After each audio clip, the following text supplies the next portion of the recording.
This is Eric at Hagerstown Ford. Over the last decade, the way we buy things have evolved. Now, you get on your phone, click Want It, and it shows up at your front door. At Hagerstown Ford, it is that convenient. We've changed the car buying experience on the I-81 corridor forever. And with a return policy better than Walmart, there's absolutely no reason to buy a new or used car, truck, or SUV anywhere else. Just like Amazon, Hagerstown Ford will deliver the vehicle to you, where you are, and on your time. And if you don't want it, return it. No questions asked. Why waste your time at a car dealership playing the dumb back-and-forth games?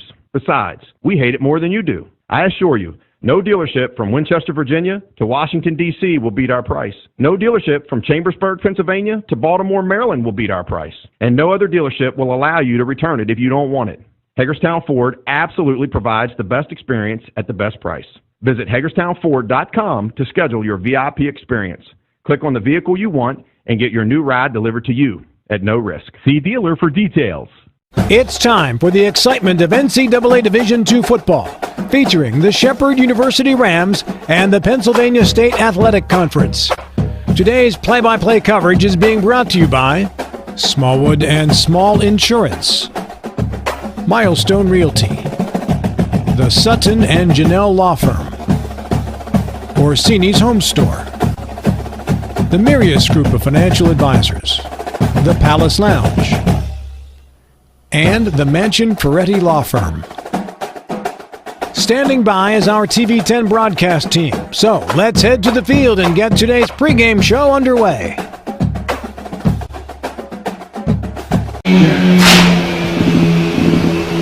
afternoon, ladies and gentlemen. Welcome to the show.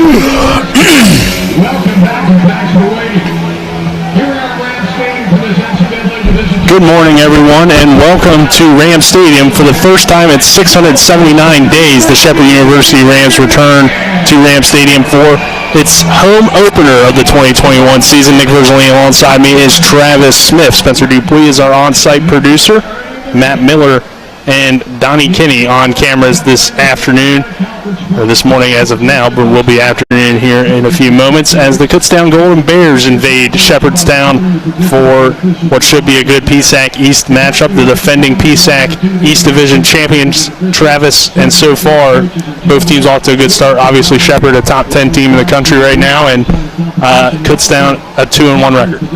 And the Golden Bears coming off of a big win versus Seton Hill. They took a tough loss versus IUP, but they were able to get the ship righted once again, get a win coming into today's game, and looking to try to keep a little bit of momentum going against the Shepherd Rams. The Rams took a tough loss last year, 2019, versus the Golden Bears, so they're coming in with a little bit more confidence than most.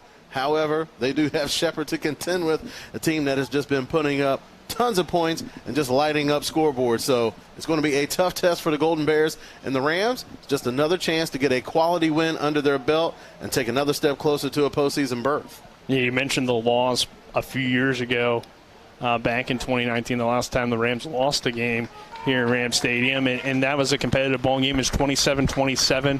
And then Kutztown took the lead on the final drive of the game to win it 34-27 over Shepherd. So, you know, obviously, new team. It's been 2 years since they've played, but a chance for Shepherd to get some revenge here today. Absolutely, and you know that game has been circled on their calendar since 2019. That was a game that the Rams really let get away from him, and especially Tyson Bagent. He doesn't need a lot of motivation, but he's certainly going to have some motivation coming into today's game. Last time that he faced the Golden Bears, had 2 interceptions in that game, and was outplayed by the quarterback counterpart for the Golden Bears. So he's looking to come back and really just assert himself as the man on the field here today. And then for this Kutztown team, did lose the game to IUP. It was a close one up in Indiana a few weeks ago. But as you mentioned, coming off of a win in conference over Seton Hill. So a team that, as always, is competitive in the PSAC and always a team that you can't underestimate heading in here today to Ram Stadium. Now, they have a good defense, so they have every right to come in and play with confidence. They're only allowing just over 10 points per game. They're going to have their hands full today. Shepherd coming in, just lighting up the scoreboard, like we mentioned, averaging 42 points per game. I think it's going to be critical for the Golden Bears to try to get some stops and for that Golden Bears offense to really do a good job of just eating up clock and doing the best defense that they can, and that's keeping the ball out of Tyson Bagent's hands. Expected to have a big crowd for this noon kickoff here at Ram Stadium. As we mentioned, it's been a long time since Shepherd has returned home, and obviously playing very good football, as we've kind of already hinted at. I mean, a great start to the season, Travis, and the offense has been killing it. But last week, kind of a slow start offensively, and the defense really stepped up, I think, in last week's game until the offense really turned it on in the second half, and they were able to pull away from IUP. And when you look at that Shepherd Rams defense, you really have to look no further than Chris Lane.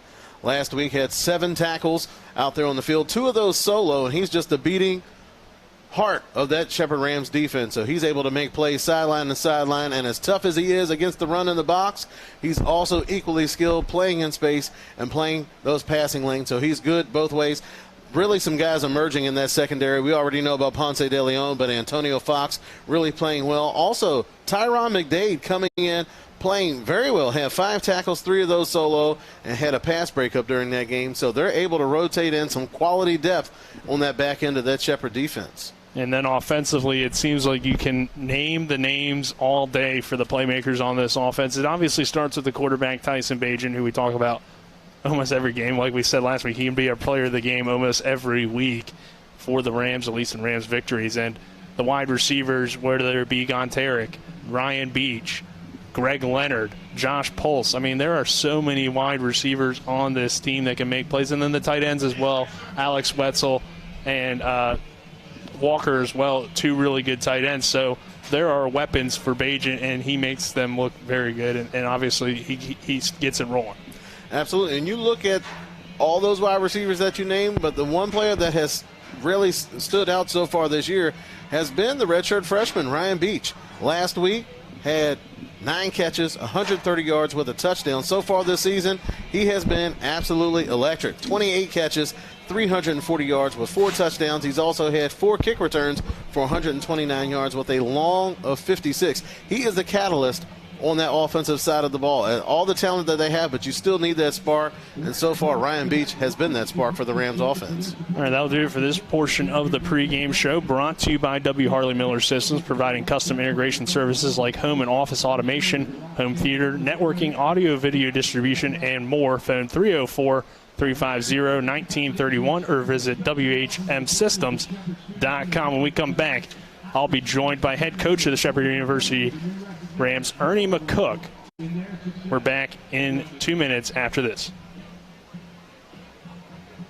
A reputation for caring, a legacy of service. At Brown Funeral Homes and Cremations, it's been our story since 1880. A family-owned business, we support the needs and wishes of families. We offer traditional services, as well as many options for cremation, customized remembrances, and pre-planning. Brown Funeral Homes and Cremations retains its family atmosphere and stays true to its roots. Contact us for advanced planning or at your time of loss. We're here when you need us. Hi, my name's Corey, and I'm here at Orsini's in beautiful Martinsburg, West Virginia. We no longer specialize in only appliances. We have kitchen design, countertops, cabinets, flooring, and even a new 1,200 square foot sleep studio with brands such as Stearns & Foster, Sealy, and Tempur-Pedic. 304-267-7251, 360 Hack Wilson Way in Martinsburg. We price match the big box stores, and we give back to our local community. Orsini's.com. W. Harley Miller Systems understands the need and desire for reliable and affordable smart home solutions. Secure your home with a security system and keep a close eye on your family. Automate your home with a Control4 system and have smart technology work as one. Set daily schedules to control your thermostats. Push a button and set the mood for dinner by dimming lights and playing music, or just sit back and enjoy a movie in your own home theater. Put decades of experience to work for you. Visit us at WHMsystems.com or call 304-350-1931. Welcome back to the W. Harley Miller Systems pregame show. Our conversation brought to you by Parsons Ford. They became number 1 by making you number 1 first. Now joined by head coach of the Shepherd University Rams, Ernie McCook. Coach, a big win for you over IUP, a ranked team. What did you take away from the victory? Well, I thought our kids did a great job going on the road for the 3rd straight week and the kickoff the season. Played a really tough opponent and answered the bell. I was really proud of their effort, their energy, their execution of the game plans in all 3 phases, and I think that helped. Obviously, our kids performed at a high level. First half was a little bit of a slow start offensively, but the defense came through when you needed them to. So, to have that ability to, You guys usually have a very up-tempo offense that can put up a lot of points, but even if the offense isn't necessarily clicking early on, to have the ability to have the defense really have a strong performance, I think it says a lot about your team. There's no question about it. Our defense, man, they're gritty, gutty. They challenged themselves. They held IUP to 71 yards rushing, did a tremendous job with that, stopping the run, making them one-dimensional. I thought our defense played a great game all 4 quarters. And credit to Coach Klein, his staff, put together a tremendous game plan, and the players did a great job executing it. As the game went on, things started to open up offensively. Having a veteran quarterback and having a team that's overall a lot of veterans, are you able to make quicker halftime adjustments, do you think, with this group, maybe opposed to the teams had in the past? Well, not only just at halftime, we're able to make adjustments on the sideline in between series. And I think Coach Carell does a great job with that, identifying where we might be able to exploit their defense and able to make plays. That's a credit to our guys being able to be coached on the sidelines, make adjustments, and execute the adjustments the next series. Another thing that stood out to me offensively was they had a big D line that you guys were going up against, and you guys have a big offensive line, but they're not really maulers. They're more kind of, they got their speed and they use their zone blocking schemes. So you were able to use kind of that zone blocking to your advantage and open some things up as the game went on. Yeah, we've got a veteran offensive line that takes a lot of pride in executing what they're coached to do and asked to do, whether it's in the pass game or the run game. I thought they did a nice job with that, and also it's a credit to Tyson. He doesn't hold the ball too long. He's able to get rid of the football, and he knows where to go with it.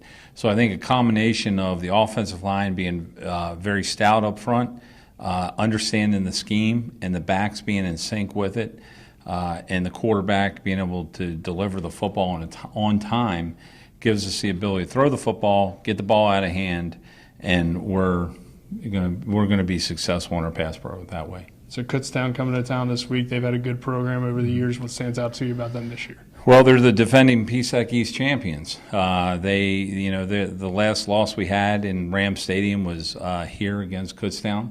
So they're a well-coached football team. They play hard. They're always aligned right in all 3 phases. You see very few weaknesses, if any weaknesses, and you see guys that just play with great effort and energy. It's going to be a tremendous challenge for us this weekend. Our kids are going to have to really, match the energy and exceed through it. What do you need out of your defense this week? Defense has got to be able to continue to stop the run, make them one-dimensional, and then pressure the quarterback. And then offensively, running game still kind of getting going, but you've had some moments offensively. So what do you want to see from the offense this week? Obviously, you guys have had a lot of points put up on the board. Want to continue to get the ball in playmakers' hands, be able to spread the football around, be multiple, but have balance in our run game and pass game, and have the ability to take advantage of what the defense gives us. It's been 6 straight games since you guys have played a game here at Rams Stadium. Obviously been since 2019 as well. So what are you looking forward to about the atmosphere on Saturday? Well, I can't wait to get here and play in front of our home crowd. It has been a while, and I think our kids are going to be energized. I think it's going to be a lot of fun here on Saturday. The weather looks great. We're excited we can't wait for it to get here, but we have a lot of work to do today, tomorrow, and Friday. All right, Coach, good luck on Saturday. That does it for our conversation with Coach McCook, brought to you by Parsons Ford. They became number 1 by making you number 1 first. We'll be back with more on the W. Harley Miller Systems pregame show.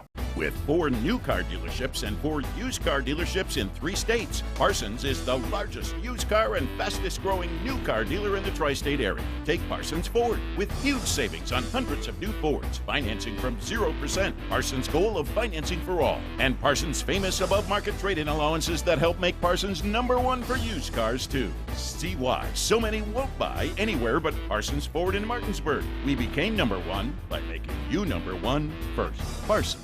Looking to buy a home in the Eastern Panhandle? Having trouble getting your house sold? Then call Chris Ross and the Milestone Real Estate Group at Keller Williams. A Martinsburg High School graduate, Chris knows the local market, and he's proven it as the #1 real estate team in West Virginia in 2019. Milestone Real Estate Group at Keller Williams. Phone 304-579-7349 or go to callchrisross.com. Let's celebrate your real estate milestone together. Nothing goes better with football than chicken. From Pee Wee to the big boys to the wing T formation. Oh my, fumbling, bumbling, stumbling.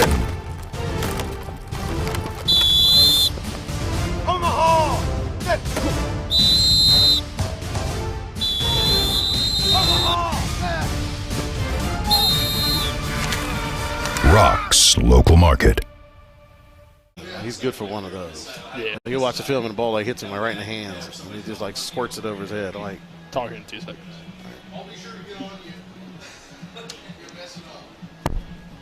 Welcome back to Rams Stadium here on the W. Harley Miller Systems pregame show. We just heard from Coach Ernie McCook, Nick Verzolini, Travis Smith here on the call. As Travis, let's talk a little bit more about this Shepherd football team. Undefeated, a top 10 ranking on the season, and certainly, you know, we talked a lot about the receivers and the passing attack, but one area where you'd still like to see them get it going is the ground game, because while teams seem to be not able to stop the Rams through the air, as we get later on in the season and the competition heats up, eventually you don't want to be a one-dimensional football team. Yeah, it's just like a basketball team. You can't settle for jump shots all the time. Sometimes you have to be able to get into the lane. Same thing with football. You have to be able to run the football. You have to be able to at least keep the defense honest. And that's something that Shepherd has had problems doing. But right now, like, the passing game has been so overwhelming, they've been able to get away with it. But like you mentioned, as we get deeper and deeper into the season, you also got to factor in weather. If it's going to be rainy, if it's going to be cold, is it going to be windy? Sometimes just the conditions are not going to allow you to throw the ball around the yard the way that you would like to, or you're just going to run into a good defense, whether they have talent on the back end or good pass rush or maybe even a combination of the two. So far, Ronnie Brown has been able to step in and provide a spark here and there, but he hasn't been the guy to really step up and take that job. You look back at that last game versus IUP, only had 3 carries, didn't tally a yard, 1 reception for 2 yards, so you're going to need more than that. You look over at Ty Hebron, dinged up early on in the season, coming in last week, 5 carries, 25 yards, 1 reception for 3 yards. You also look over at Chance Schwartz. Again, he did have some nice runs, but still not the type of production that you're looking for out of your running back position. So right now, it's a running back by committee, but nobody's really stepping up and taking the prize of being that starting running back, really trying to fill that role that Deontay Glover established last year for that Rams offense. Do you think there's anything in particular that Shepherd could change about their running game that could get it going a little bit or make it easier maybe for the line to open up some holes? Well, one of the things that they like to do is use those bubble screens or short passes out to the flats to kind of supplement your running game. So what that's going to do is make that defense spread apart, possibly open up some running lanes, because the Rams are particularly good up front. They have a veteran offensive line, and they are very skilled in the zone run game. So if you're able to open up the field a little bit and let those linemen climb up to the second level and gobble up those linebackers, the lanes are there. You just need that running back that is going to be able to see them and react quickly. Ronnie Brown has stepped in. He's provided some big plays for him so far this year. Ty Hebron still trying to get it going, and Chance Schwartz still trying to find his way. You just need that running game to establish an identity. Are we going to be an inside run team? We're going to be an outside run team. Are we speed? Are we power? And so far, we really haven't been able to answer that question. Yeah, I would agree with that. And defensively, probably the best performance of the season overall last week against IUP. Showed some flashes against Ohio Dominican. We're solid against Gannon, but Gannon wasn't the best offensive team. So I think in terms of going up against a challenge, the defense really played well last week. And Kendall Duckworth, who we'll hear from in just a few moments, he had a nice game, the Kansas transfer. And that's a kid that, you know, his whole life is pretty much football. He grew up in Naples, Florida. You'll hear more from that with inside stuff with B-Ruff here in a few moments. But, you know, one of those linebackers to go along with Chris Lane, who obviously gets a lot of the talk as the All-American, but those two guys both really talented and kind of the leaders of this defense right now. You mentioned him. Duckworth had an outstanding game, 11 total tackles, 6 of those solo. He also had a sack. So he was all over the field making plays.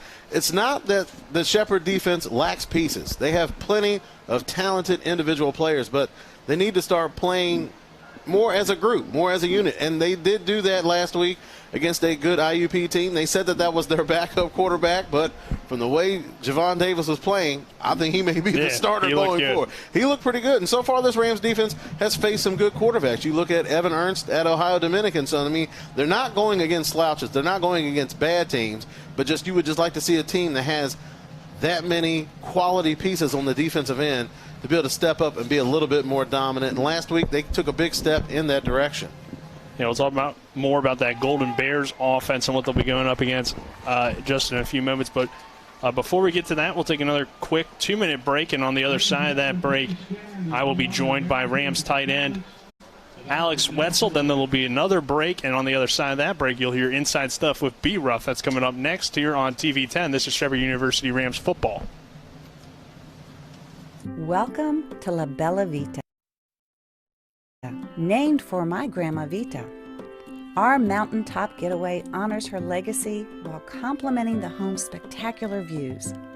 This recently renovated property boasts a breathtaking landscape of Deep Creek Lake while providing great open interior spaces for a sensational vacation. You'll immediately notice the great room allows for entertaining, dining, and relaxing after long days on the lake or skiing on the slopes of Wisp. Your family and friends will enjoy relaxing in all the open spaces. The home features 6 bedrooms, including 4 that are private suites. And each of the 4 levels of this home feature amazing visibility as far as the eye can see. Like our family, we hope you enjoy making memories here on the mountain. We love sharing the spacious, warm, and inviting home that overlooks the lake. Cheers to the beautiful life, La Bella Vita.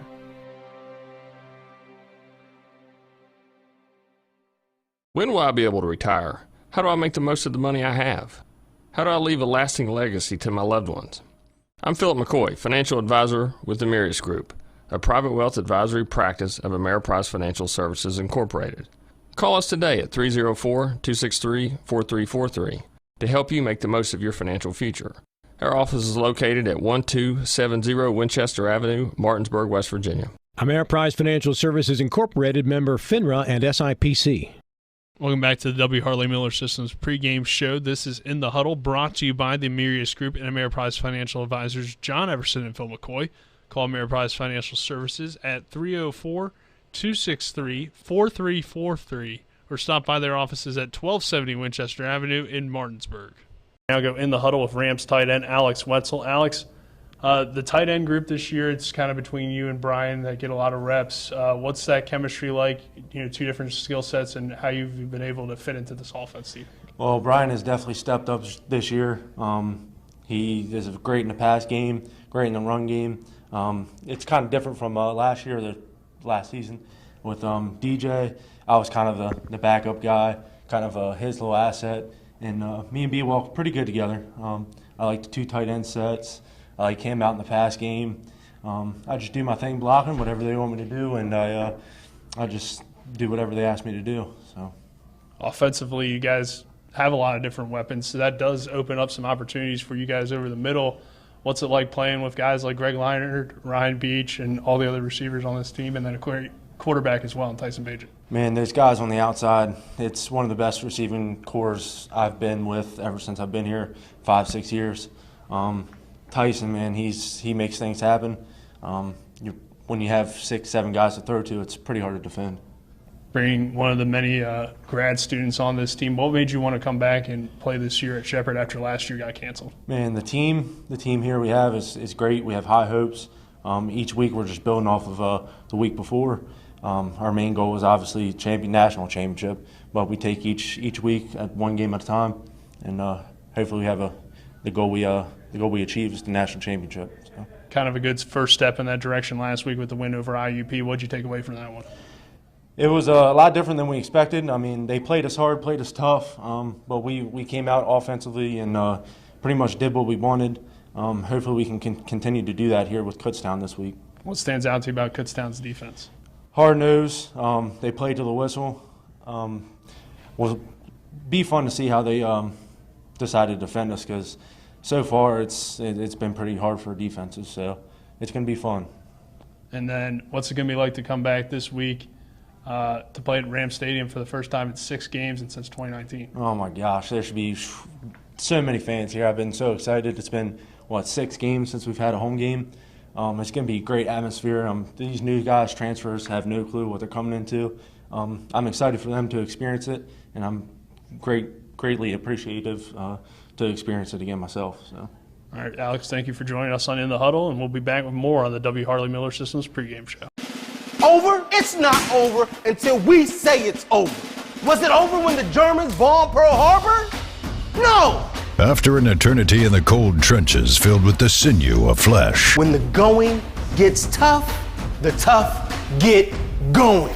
men have to dig down deep and grab a hold of anything they can for motivation. Let's go! Rock's Coffee, a great pick-me-upper. A reputation for caring, a legacy of service. At Brown Funeral Homes and Cremations, it's been our story since 1880. A family-owned business, we support the needs and wishes of families. We offer traditional services, as well as many options for cremation, customized remembrances, and pre-planning. Brown Funeral Homes and Cremations retains its family atmosphere and stays true to its roots. Contact us for advanced planning, or at your time of loss. We're here when you need us. At the Honda Summer Sales Event, one summer adventure leads to another. Start with a great offer on a new Honda, and be on your way to remote beach weekends, deep forest discoveries, and sunsets next to a campfire that you built yourself. For a limited time, well-qualified buyers can get 1.9% APR on the 2021 Honda CR-V, Ridgeline, or the all-new 2022 Civic. Miller Honda, south of Winchester, home of the lifetime powertrain warranty. www.mymillerhonda.com. Exclude Civic Type R. See dealer for financing details.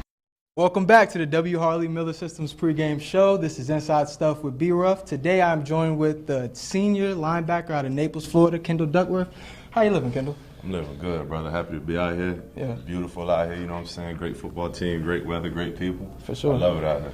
For sure. Tell me a little bit about growing up in Naples. How was that? Naples was cool. You know, it's paradise. It's, you know, the land of the paradise. It's Florida, really. I grew up all around southwest Florida, really. Yeah. Fort Myers, Lehigh, Naples, really. It was cool. I learned a lot of lessons that I still take with me to this day. You know, I carry myself in a certain manner, you know what I'm saying? So, I can, no complaints. I love Naples. Yeah. How much did being from Naples influence you in football? Oh, it influenced me a lot. That's religion down there. South Florida football is religion. Like, that's what we do. We come out the womb and we playing football on concrete, you know what I'm saying? Playing with the older cats. So that's what we do. So I bring that style. That's how I play. So yeah. So describe your game a little bit and then tell me 3 players that you grew up idolizing. Really, the first would be Edgerrin James. He's from Immokalee, Florida. He's from my area, so I would say Ed's the first. A lot of the Hurricanes, Ed Reed, you know what I'm saying, and Sean Taylor. Yeah. Cats like that, you know, hard-nosed, gritty, you know. Yeah. That's a great U team you're talking about. So let's get into your why. Everyone has motivation. What's yours? My why is my 2 baby girls, you know what I'm saying. Had my first one my senior year in high school. That hit hard, you know what I'm saying. So ever since then, you know, I just kind of been hitting the ground running. I had some, you know, a few mistakes, few mishaps in life, you know what I'm saying. But that's why I'm still going, you know what I'm saying. I came back to school, took a few years off, and that's my why. My family back home, you know what I'm saying, my city, like kids in my city, like just people who look up to me and, you know, look what I'm doing, and that just keeps me going. So that's my why. I mean, obviously, Rams fans are very excited that you did decide to come back. Yeah. What are you expecting in your first game at Rams Stadium? Oh, man, I'm expecting the crowd to be hyped, you know what I'm saying, jubilating, everybody jumping, you know what I'm saying, the band playing, people yelling, teammates hype, you know what I'm saying. We're going to bring that energy, and I know the Rams Nation going to bring it too already, so we're ready for it. Do you have any words for Rams fans or family watching the game today? Oh, man, any words, y'all just bring it, because we're going to bring it, so y'all bring it too. Let the other team hear y'all, let them feel y'all, and let them know how we come. We're going to shock the nation. We're going to do some big things this year, so let's do it. Thanks, Kendall. Yes, sir. And thank you for tuning in to Inside Stuff with B-Ruff. Now we're back to the pregame show. Ever try to collect on an insurance claim? Perhaps a homeowner's claim, auto accident, or fire. Insurance companies collect money from you for protection should something bad happen. And when it does, they don't want to pay, or they offer too little.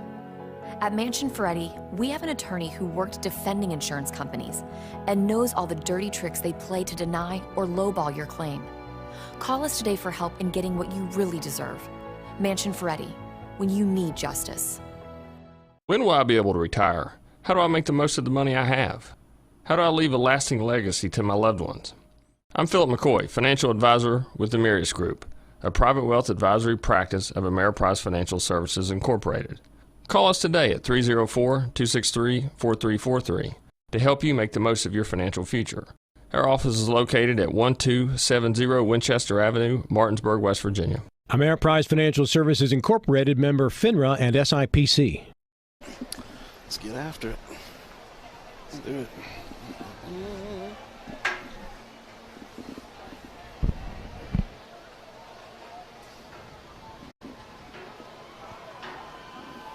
Welcome back to Rams Stadium for the Rams home opener between Shepherd and Kutztown. Nick Verzolini, Travis Smith, happy to have you with us. Spencer Dupuis, our on-site producer, Matt Miller, and Donnie Kinney on cameras. Colin McLaughlin back in the studio, keeping us on the air this afternoon as the Rams play their first home game in 679 days. This is the opening kickoff here in just a few moments. Shepherd will kick to the Golden Bears. Our opening kickoff brought to you by the Berkeley County Health Department. Prevent, Promote, Protect. They're at 122 Waverly Court in Martinsburg. Phone 304-263-5131. Travis, quickly, let's get some keys for both teams. Start with Kutztown and then go to Shepherd. Well, looking at the Golden Bears, I think one huge key for them is going to be a special teams touchdown. They're going to need some type of scoring coming from some other place than their offense. Their offense hasn't been doing too much so far this year, averaging about 19 points per game, just a tick above. So in order to beat this Shepherd team, I think you're going to have to go 30-plus just to have a legitimate chance to try to knock off the Rams. And one of the ways you're going to be able to do that is if you're able to get a defensive touchdown or most certainly a touchdown on special teams. All right, Hayden August Scriven will kick it away. We'll get your Shepherd keys when the Rams come on offense. Let's do that then. So Hayden August Scriven tees it up. And we got time now, so why don't you give us your Shepherd keys? Shepherd keys, just do what they've been doing. Pass the ball, protect the quarterback. On defense, keep everything in front of you. They do a good job of rallying to the ball, but I think a key for them is going to be just trying to not give up big plays. If they're able to make the Golden Bears have to march down the field, I think that's going to be to their advantage, and I think that they're going to come out on top. Back deep for Kutztown, Jordan Davis and Curtis Ravenel Jr. Hayden August Scriven to kick it away after the officials, I guess, reset the football.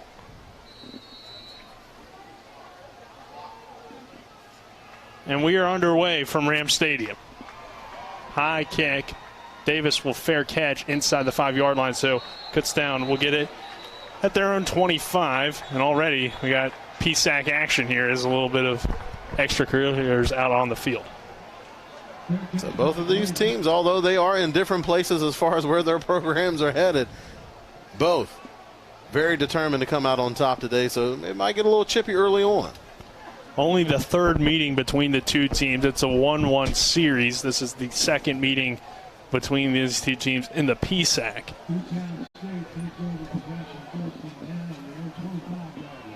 And we're about ready to get started with the Bears on offense. Coming out on quarterback is Donnie Blaine to start the game. Excuse me, that is nickel. It is a 6, not an 8. Nickel sends Davis in motion. Bad snap. Screen pass to the far side complete. Across the 30-35 and knocked out of bounds on that far sideline. Looked like Ponce de Leon maybe coming up with the tackle on that far side.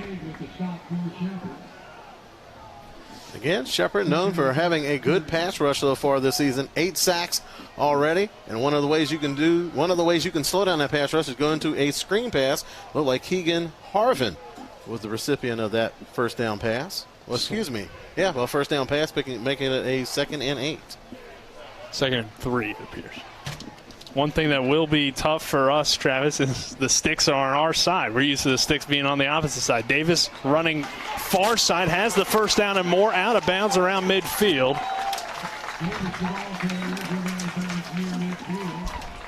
It's a nice run by Jordan Davis, and Kutztown coming out firing early on offensively. Moving to the 47-yard line. Be 1st and 10 on the far hash. We talked about it before. Shepherd has that undersized front, so one of the ways you can take some steam out of them is run at them early. Nickel in the gun looks to the near sideline. 3 receivers set here for the Golden Bears. Nickel gives to Davis, running right again. Another big hole into Ram territory across midfield. Gonna be short of the first down, but early on, Jordan Davis and this Kutztown Golden Bears offense having their way on the ground with these last 2 runs. And if the offense looks familiar to you, it should, because it's very similar to that Shepherd Rams offense, using that zone run off the right side, just really getting at that defense. You want to get those linemen working up to that second level, locking up those linebackers, and Davis is able to find the lane and pick up a nice chunk on first down. 2nd and 1. All the receivers here to the near side.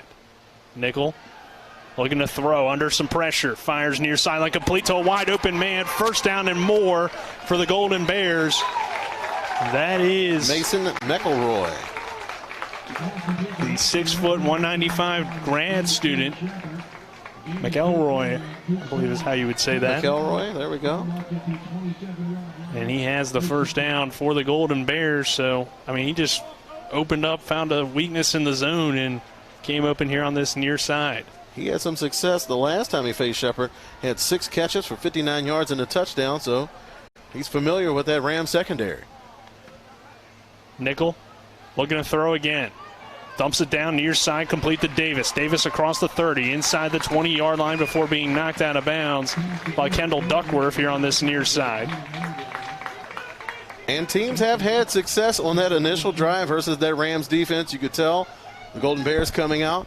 A scripted first series, very comfortable, easy passes for the quarterback, getting him into a rhythm early, and that's going to be crucial for this Golden Bears team throughout today's game. Not putting him in predictable situations where the defense knows that he has to pass. Nickel adjusting at the line, now lines up under center. Don't see that much in the college game anymore. Nickel, straight handoff to Davis. He stutter steps in the hole before being met quickly. Looks like it's going to be about a yard shy of the first down.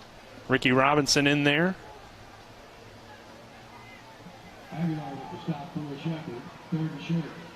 Along with Aguilar, so 2nd down and 3, under 12 minutes to go in this opening quarter. And Kutztown coming out on a great drive to begin this ball game. Nickel looks to the sideline.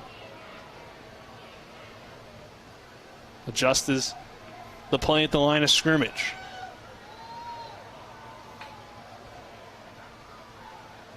Here's Davis again. Davis cuts it back, and that might have been the wrong decision, Travis, as he is aided up by Kendall Duckworth.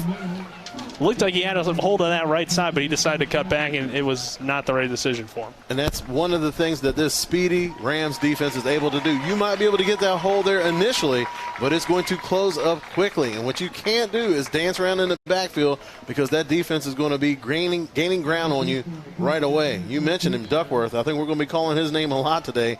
The 6'1", 215-pound senior is a nice bookend with Chris Lane there in the middle. Yeah, the Kansas transfer as well. First down, though, as Kutztown does pick it up. Now a lot of backs in the backfield. Nickel looks to throw again. Under pressure, spins out of the sack, fires end zone, incomplete. He had a wide open man in the end zone and could not connect.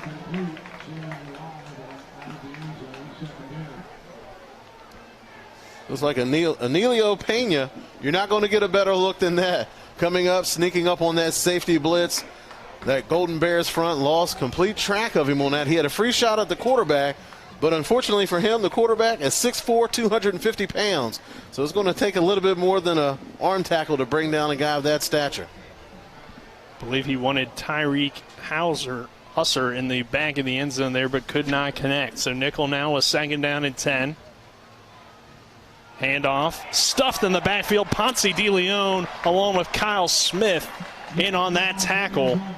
Trying to get Keegan Harvin involved, but he is stopped. I believe that was correction. That was number 24, which is Jeremiah Nelson. Jeremiah Nelson. We've talked about several players that have had some interesting journeys to get to their destination, and Nelson is one of them. Played his community college ball at Nassau Community College in Garden City, New York, before walking on at Temple. Harvin now the back here on 3rd down and 13. Nickel in the gun, 4 receiver set. Nickel looking to throw. Over the middle, incomplete. Good coverage by McDade on the outside. Nickel trying to go back shoulder on that play, hopefully trying to draw the defensive pass interference, but the referees, they're going to let them play, and that seems to be the theme so far in the PSAC is not unless it is egregious, they're going to let the wide receivers and the DBs get a little physical out there and let them play football. Jerome Kapp, the intended receiver. But the pass falls incomplete. Dean Critic on for the field goal attempt, and the kick is good. So Kutztown takes the early 3-0 lead. The Rams hold, though. We're back in 60 seconds with more Shepherd University Rams football on TV 10. The Honda Civic and the Accord are uniquely stylish in their own way. But do you know what they have in common? Reliability and comfort? Sure. Available turbocharged engines? Of course. But also, the driver, having fun for no reason, except for the thrill of driving a Honda. Kelley Blue Book's 2021 Best Value Brand. Miller Honda, south of Winchester, home of the lifetime powertrain warranty. www.mymillerhonda.com. Based on 2021 brand image awards from Kelley Blue Book, visit kbp.com for more information. Erie Insurance says here's to the grown-ups who move, mortgage, mow, and still bust a move. But does your home insurance still fit? Erie helps you protect the home you've grown into, all at fair prices that are often less than the other guys. So how do you find the right coverage? Magic. Nope. Local independent agents who get to know you like this. Your local Erie agent in Martinsburg is Smallwood & Small Insurance. Get a quote at smallwoodandsmall.com. Erie Insurance. Welcome back to Rams Stadium. 3-0 Kutztown leading against Shepherd. 9:45 to go in this opening quarter. Nick Verzolini, happy to have you with us as Travis Smith joining me to my left. Rams will get the ball after Kutztown drives down the field, and Shepherd able to hold them to just 3. Ryan Beech will field it here on the near side across the 5-yard line. Beech across the 20. Gets hit hard, gets it out to about the 24 or 25-yard line. Big number 33, Tyler Worry on the tackle. The 6', 220 redshirt junior from Hereford, Pennsylvania, making the play.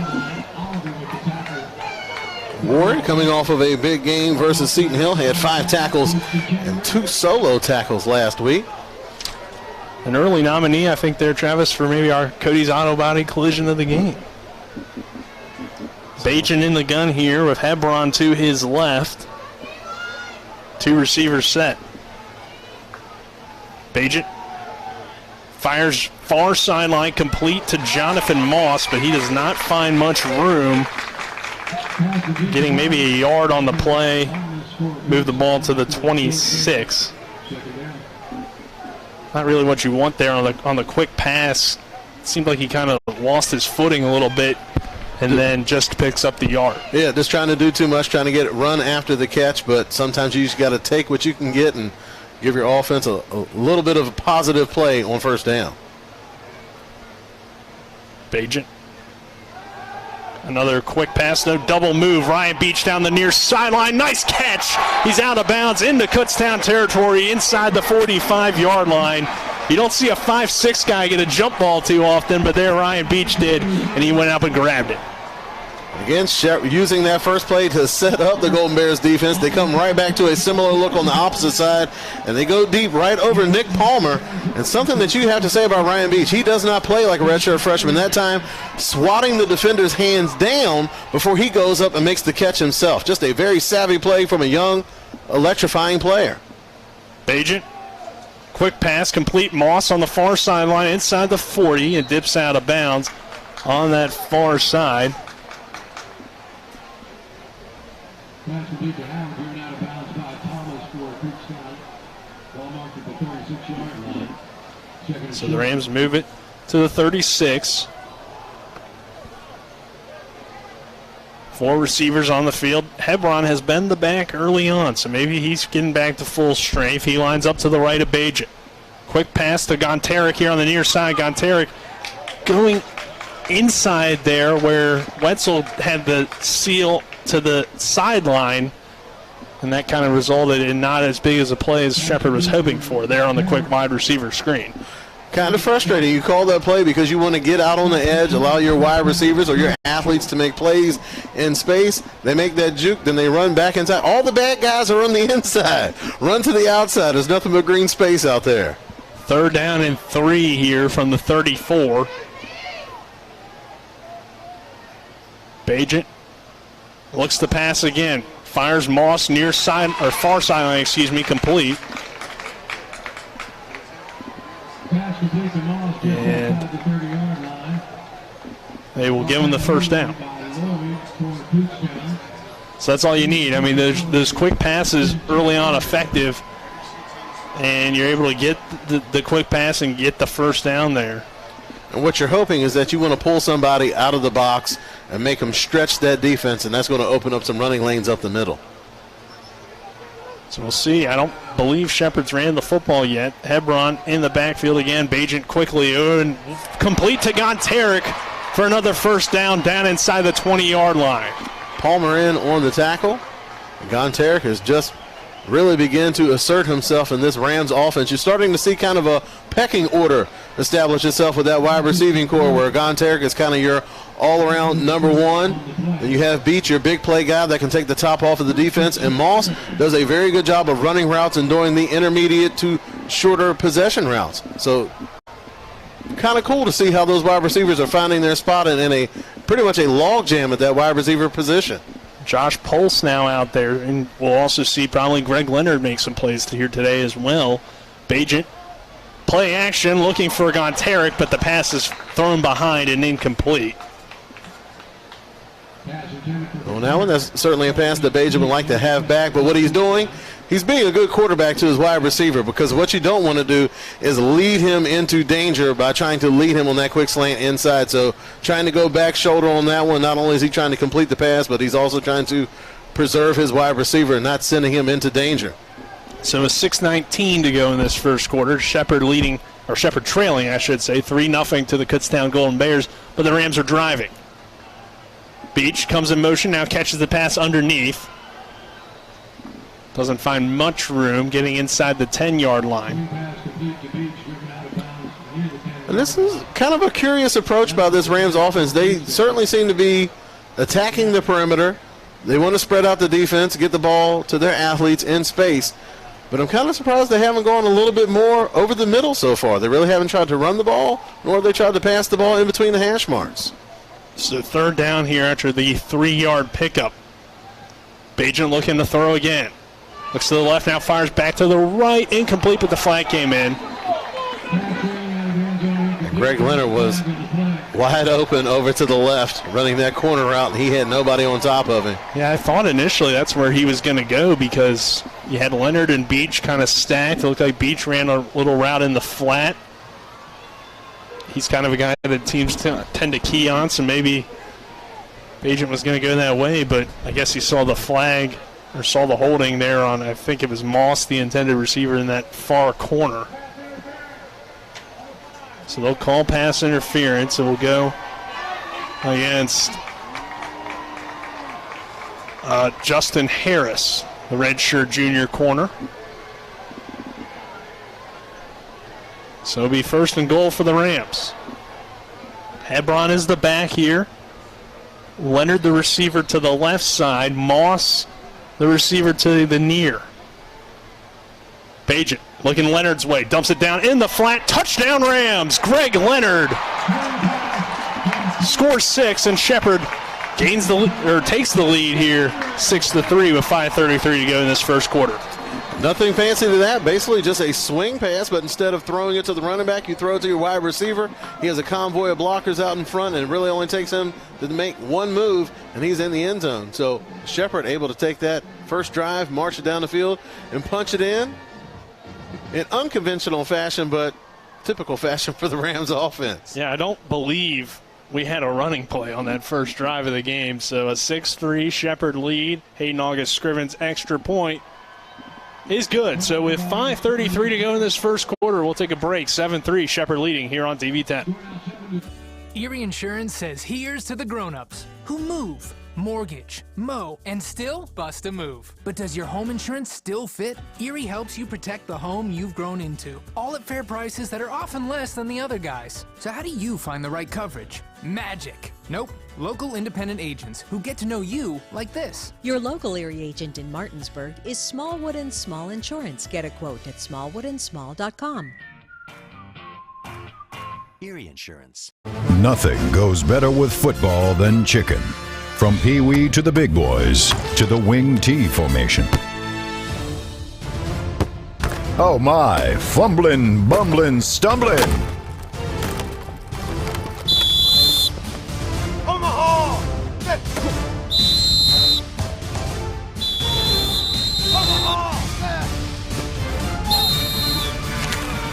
Rocks local market. Back to Rams Stadium, 7-3 Shepherd leading with 5:33 to go, and the Rams go down the field. Travis take that early lead, and no running plays on the drive, able to get it about 75 yards all through the air on that opening drive to get the touchdown. That scoring drive summary brought to you by 61st District Delegate Jason Barrett, Trusted Leadership, Real Solutions. August Scrivens' kickoff is fair caught in the end zone for a touchback. And again, on the kickoff, we have players getting tangled up around midfield. It's like maybe Duckworth for the Rams. Hard to tell who the Bear player was. Looked like Ryan Wetzel for the Golden Bears. There you go. So you get two linebackers looking at each other too long. A fight's going to break out. That's kind of what they do. You want that out of your linebacker, I think. You do. If they're not aggressive, then you have an issue. Yeah. So nickel in the offense back on the field, and Kutztown did some good things on that opening drive, Travis, but did only get 3 points. So it kind of felt similar to the last two games where Shepherd gave up a drive, but were able to hold in the red zone for the most part. Nickel will go run play to the near sideline. Robinson along with Kyle Smith in on the tackle after Jordan Davis finds a little bit of room here to this near side. Clock rolling down and now 5:15 in this first quarter. Shepherd leading 7-3. And what is pretty much a home-packed crowd, and then a good bit of Kutztown fans making the trip as well here on this roadside. They traveled pretty well. Nickel this time will keep, and he does not find much room. Smith coming in from the backside to make the tackle. This will be third down. They tried to set that play up with the previous play, running that sweep to the outside. Looked like both guards are pulling. Very similar action that time. This time they were going to run it to the right side, but the quarterback decides to pull it. And the Rams defense, they certainly are disciplined, and they're going to fly to the ball. So it ain't going to be too many things that you're going to be able to pull the wool over their eyes.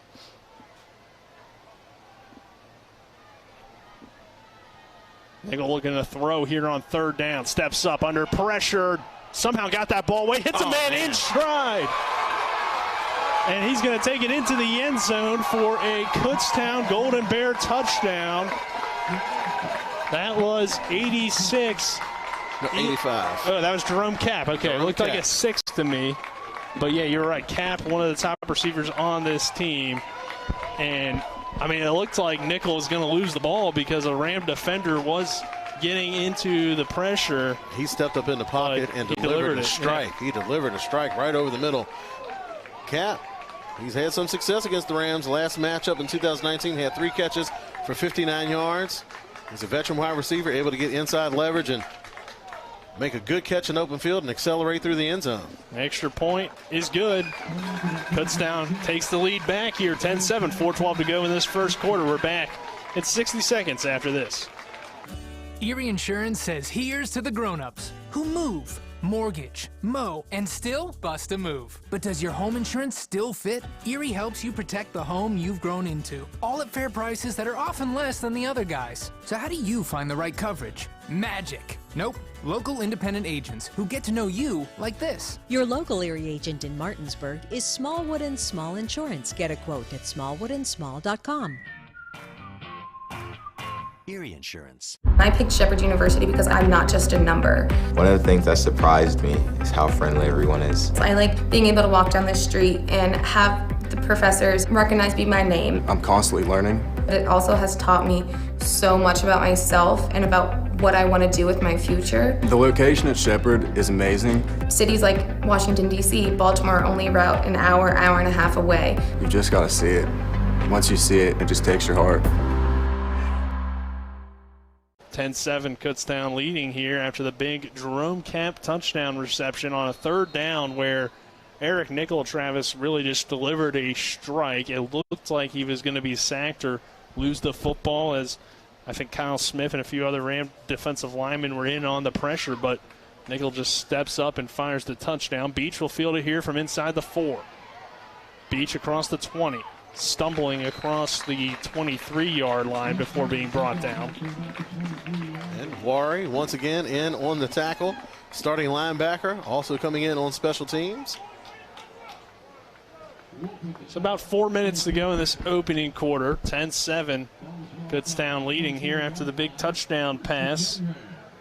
First lead Travis Smith. Happy to have you with us for Rams football on TV 10 and the WRNR YouTube channel. Bajan in the offense, back on the field. A very successful drive through the air, Travis, on the previous drive. And again here, similar field position. We'll see how the Rams look to attack the Golden Bears. They'll come out with a run. Ty Hebron lowering the shoulder. Nice run across the 30-yard line. Still on his feet. Got to push the pile. Dragging Kutztown defenders. Monty Justice, the first man there, but he went for a ride with Ty Hebron. Absolutely. On that play, you want to give the assist to the O-line up front. They did a good job of just pushing the pile after the play. Joey Fisher in there, 6'5", 285 pounds. I wonder if he's going to go up to Hebron after the game. Like, I want a couple of those rushing yards on that play. Last week we had the O-lineman make a reception for IUP. Give him some rushing yards there as Beech makes the catch. But a nice tackle there on the outside, preventing the shifty Beech from finding much room. Looks like Anton Lloyd in on that stop. And that's one of the things that you have to do with Beech when he's catching those short passes, is that you have to rally to the football quickly and don't allow him to get those yards after catch. Yeah, easier said than done, though. Ryan Beech very shifty after the catch. 3rd down and 2. Under 3 minutes to go in this opening quarter. 10-7. Kutztown leading Shepherd. What has been a thrilling first quarter of Rams football in the PSAC. Bajan again quickly out to Beech, has the first down and then dips out of bounds. That's the second time the Shepherd's going to that stacked look. What it does, it doesn't allow the defense to get hands on that wide receiver in the back part of the stack. You have a guy like Beech that can make a play or miss. But I think there's going to be an interesting matchup between Beech and Lloyd. A lot of times you look at Beech's size, like 5'6", 160 pounds, you would think naturally you want to put a bigger guy on him, but you won't be able to match up with him as far as speed. Anton Lloyd gives you that matchup. He's 5'8", 165 pounds. He already has 4 pass breakups on the year. So that's going to be an interesting matchup. You got 2 short, quick guys out there battling against each other. I think that probably gives you the better matchup as opposed to just trying to go size and try to deny him the ball that way. So whistle coming from the far side, and they'll have to reset the clock. I believe he said 2:22 should be what it's set to. But I also might have misheard. I can't really tell. I'm correct. So they'll reset it to 2 minutes, 22 seconds here. That'll take some time. So Travis, early on this ball game, we'll actually go to our first quarter sponsors, which I believe are Smallwood and Small Insurance and Orsini's, but I'll have to have Colin let me know that back in the studio. Bajan quick pass complete near sideline, Jonathan Moss out of bounds. Again, there's Lloyd with the tackle. So he's just kind of running from sideline to sideline. He'll make a play in front of the Rams sideline, and then he'll come back, make a play in front of the Kutztown sideline. Yeah, it really doesn't seem like he's following around a specific wide receiver. Like you said, it seems just to be alternating sideline to sideline. He's back on that far side now, matched up against Gonteric. Could be where the Rams look to go here one-on-one with their big receiver. Instead, they'll run. Hebron lowering the shoulder again. You like how Ty Hebron's running early on in this ball game, running over men. And again, once Justice in on the tackle to clean it up. I believe Worry was the first man, but he took a shot from Hebron. The thing I like about his running is the way that he's holding the ball. He's holding it high and tight, fist to the chin, in contact. He's in traffic. He's putting two hands on the ball. There's no doubting his speed or his power. The only question is, will he be able to hold on to the ball, and can he be that guy? Play action. Bajent rolling to the right. Back across the middle. Ryan Beech has it for another Ram first down. Coming up, Palmer once again on the tackle. That's great play design. I mean, Bajent knew almost immediately. He didn't even really have to look, and found Ryan Beech across that middle. And Beech doesn't mind to go upstairs to make a catch, too. So Bajent put it up as a little tall for him, but Beech was able to climb up the ladder, go get the ball, and bring it down. Clock running under a minute now, coming up on 40 seconds. Beech goes in motion. Hebron, they'll fake it to him. Bajent slides down at about the 35. So about a 5-yard pickup on first down. We'll bring up second down at 5 as we roll under 30 seconds. And not too often that Bajent will pull it down and run the ball himself. Especially that looked like almost a read option, which I don't think we've seen this season. Not too much, but I think it's something where they like putting that on tape just to give opposing defenses just that one more thing that they have to prepare for. So our first quarter sponsors on TV10, Smallwood and Small Insurance and Milestone Realty. Shout out to those sponsors for this first quarter as that one winds down. 10-7, Kutztown leading, but the Rams are driving. We're back in 60 seconds with more here on TV10 and the WRNR YouTube channel. The Palace Lounge in Martinsburg has a brand new list of daily specials. Monday, stop on in for burger night or enjoy a nice juicy steak every Tuesday and Wednesday. The Palace Lounge also offers freshly steamed shrimp Thursdays and chef specials every Friday and Saturday. Sunday is all-day breakfast and there are drink specials daily too. So come enjoy the Palace Lounge. You can find them on Facebook or call 304-267-7520. The Palace Lounge is located at 1350 Edwin Miller Boulevard. Looking to buy a home in the Eastern Panhandle? Having trouble getting your house sold? Then call Chris Ross and the Milestone Real Estate Group at Keller Williams. A Martinsburg High School graduate, Chris knows the local market and he's proven it as the #1 real estate team in West Virginia in 2019. Milestone Real Estate Group at Keller Williams. Phone 304-579-7349 or go to callchrisross.com. Let's celebrate your real estate milestone together. Welcome back to Ram Stadium. Second quarter about ready to get started here. 10-7.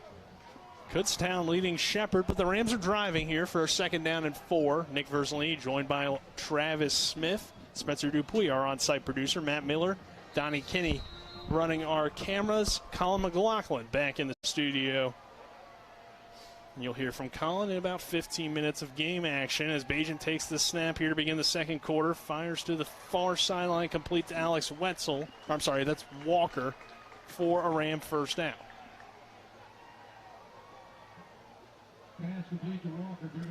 6'5", 240-pound junior out of Clarksburg, Maryland, getting his first catch of the day. And again, they got him isolated on the backside. He ran that deep out, and Bajent put the ball right on the money. Yeah, and you have that beautiful kind of back shoulder catch against Gannon for a touchdown. It's Bajent quickly back on the ball. Beech in the backfield. Now he moves to the slot. Bajent looking to throw again. Under some pressure. Slings it across the middle. Incomplete. He wanted Greg Leonard, but pass falls incomplete behind him at around the 20-yard line. And And this Golden Bears defense, 2 high safeties, playing man coverage underneath, and just really just keep it in front. Yeah, just keep it in front of him, making Bajan just be methodical in his approach. He can do that, but that's certainly something that, they like to attack downfield. They like that vertical passing game. So Golden Bears already trying to put a little pressure on Shepherd, try to force them out of their comfort zone. Yeah, I mean, it's kind of pick your poison whether you want to give up a bunch of short plays or long plays with this offense. As Hebron breaking through inside the 20, lowering the shoulder again, down inside the 15 for a Ram first down. Ty Hebron running with authority early on in this ballgame. Sean Turber Ortiz came up on the tackle. Well, he did the best that he could. Ty Hebron lowered the boom on him. When he runs, he runs with speed, he runs with power, and that's one of the drawbacks. If you're going to play that 2 high safety, what that means, you have one less guy in the box that's going to take care of the run. So Shepherd with a nice counterpunch using the running game on this drive. McCook going in motion. He'll move into the backfield, and now they'll throw.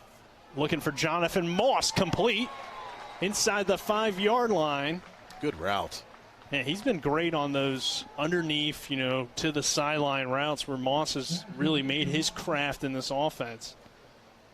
I'll mark him at the 6. That time, Moss working against Lloyd, like we said, and Lloyd quicker, 5'8", 165 pounds. But don't let his short stature fool you. He is a quality defensive back and can make plays on the ball. The Rams can get a first down without getting a touchdown here on 2nd down. Hebron moves up to the right of Bajent.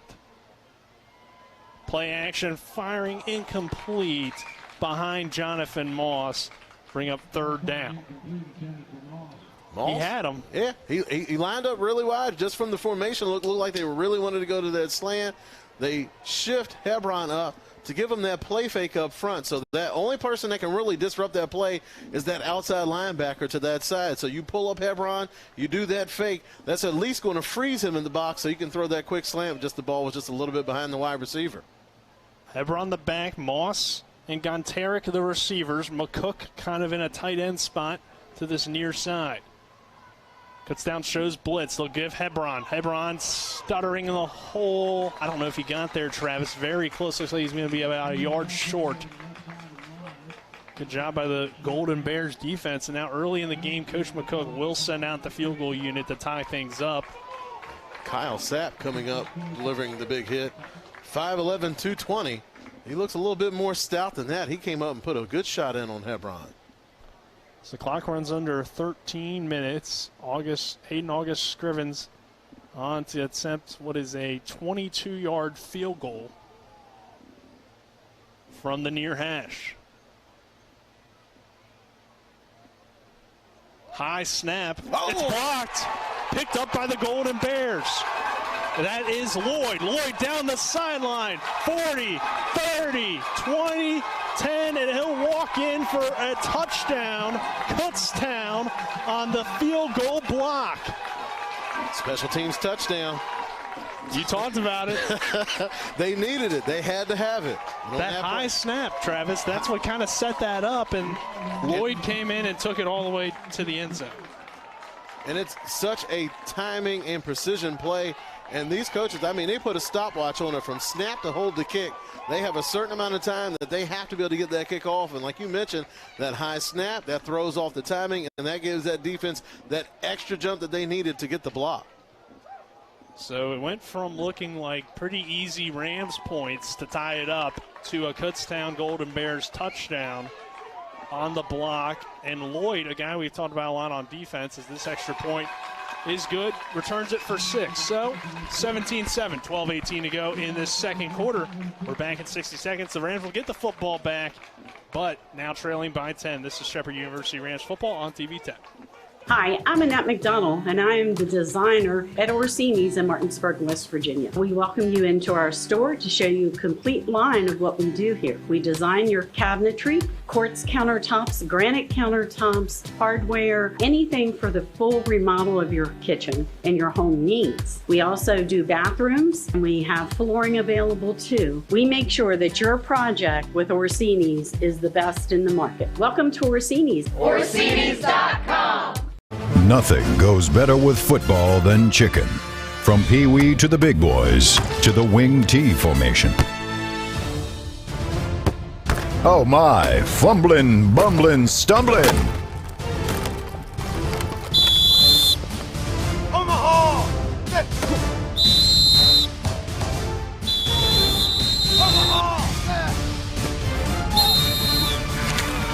Rocks local market.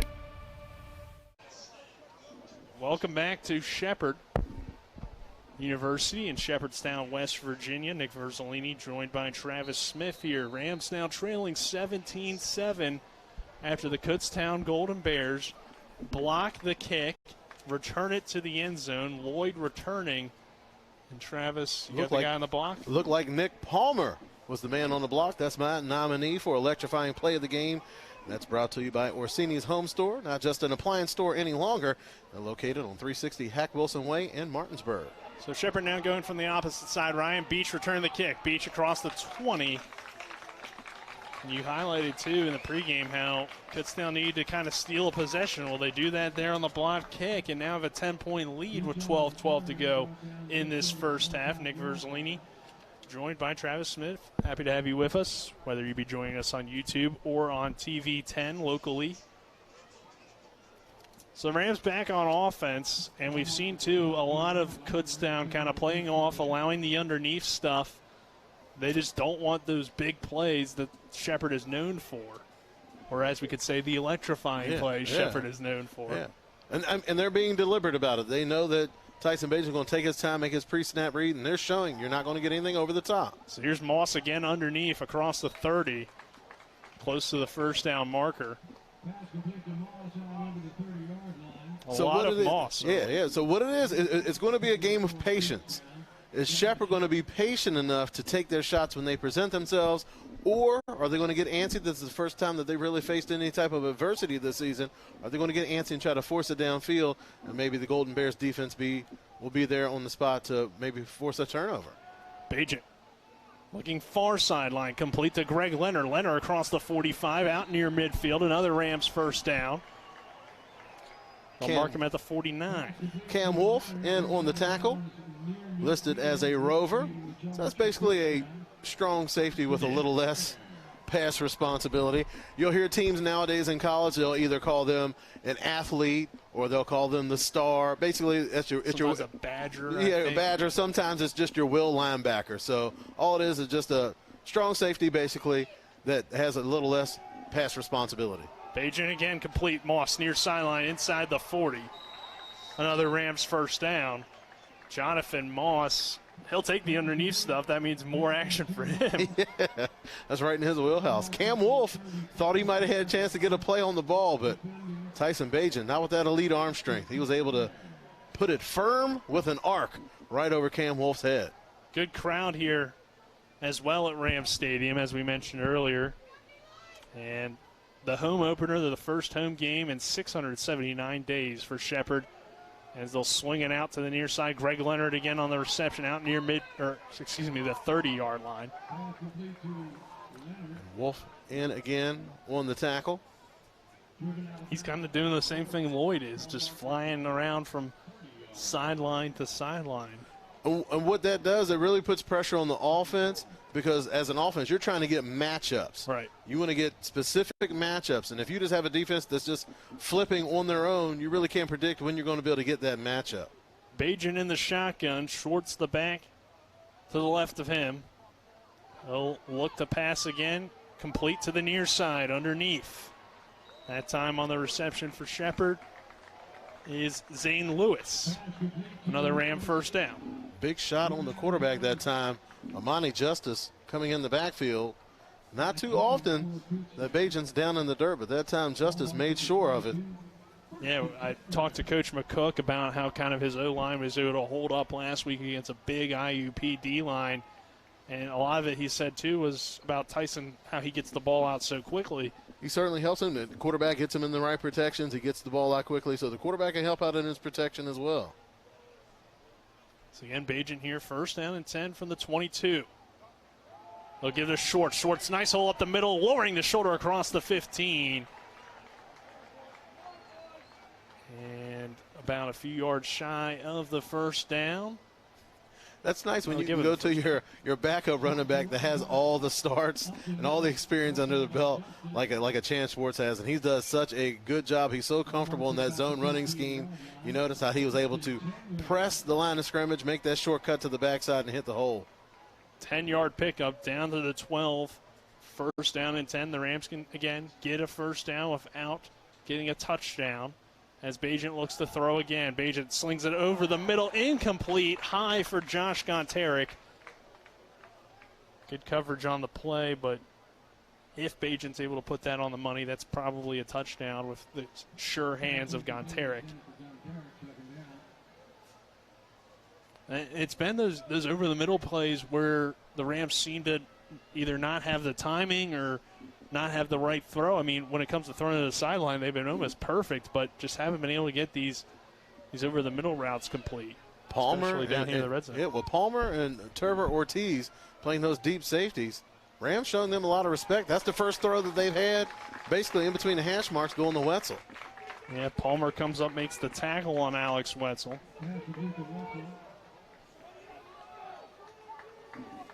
I'm sorry, that's Ward on the tackle. So it'll be third down here from the 10-yard or the 9-yard line, excuse me. Bagent in the shotgun. 4 receivers set. Bagent slings it out to the far side, caught by Wetzel, and he'll score the touchdown. Give the assist to Gonteric. You have Wetzel wide open on the sideline, but in the middle you have Gonteric and 3 Golden Bears defenders. I'm sure the Golden Bears coaching staff is going to chirp at the referees a little bit on that one. That was you can't say a pick because a pick is illegal, but certainly a rub route over there to get Wetzel open on the edge. And that's a good response, too, for Shepherd, because you have that blocked field goal, and maybe that takes a little bit of momentum away from you, but now you're right back within 3. If your defense can get a stop, you're feeling good on your next possession. August Scriven's extra point is good. I should have said 4, but he did make the extra point. So now the Rams are back within 3 with 8:40 to go in this first half. This is Shepherd University Rams football on TV 10 and the WRNR YouTube channel. This is Eric at Hagerstown Ford. Over the last decade, the way we buy things have evolved. Now, you get on your phone, click Want It, and it shows up at your front door. At Hagerstown Ford, it is that convenient. We've changed the car buying experience on the I-81 corridor forever. And with a return policy better than Walmart, there's absolutely no reason to buy a new or used car, truck, or SUV anywhere else. Just like Amazon, Hagerstown Ford will deliver the vehicle to you, where you are, and on your time. And if you don't want it, return it. No questions asked. Why waste your time at a car dealership playing the dumb back-and-forth games? Besides, we hate it more than you do. I assure you, no dealership from Winchester, Virginia to Washington, D.C. will beat our price. No dealership from Chambersburg, Pennsylvania to Baltimore, Maryland will beat our price. And no other dealership will allow you to return it if you don't want it. Hagerstown Ford absolutely provides the best experience at the best price. Visit HagerstownFord.com to schedule your VIP experience. Click on the vehicle you want and get your new ride delivered to you at no risk. See dealer for details. Welcome back to Rams Stadium. Shepherd trailing by 3 to Kutztown. The Golden Bears getting that big blocked field goal, but then Shepherd answering with a touchdown drive of their own, or of its own, as Shepherd gets back within 3. Hayden August Scriven will kick it away. Line drive, kind of nice kick all the way out of the end zone. Down near that national finalist poster from 2015. Shepherd trying to do that maybe again, or this time come away with a national championship, but obviously Kutztown trying to play spoiler early on in the season here against the ranked Rams, and Kutztown's been very competitive and in big plays helping the Golden Bears. We talk about big plays with the Rams all the time, but a nice drive to begin the game, a blocked field goal, and a big touchdown pass. Kind of a role reversal. You see Kutztown attacking downfield, making big plays, and making Shepherd playing conservative on the offensive side of the ball. So Nickel sends a man in motion. He'll give it to Nelson. Nelson is met by Chris Lane after Short pickup to about the 29-yard line. Nelson is a load. 6 foot, 245-pound redshirt senior. Like we mentioned, transferred in from Temple. They tried to move him to tight end. I don't think he was feeling that move too much. So he came to Kutztown so he could go back to his more natural position at running back. But he does have good hands out of the backfield. It doesn't really look like a tight end. It does look like a running back. So 4-yard pickup on that run. This next run, though, goes nowhere as the Rams did a good job of sealing that edge.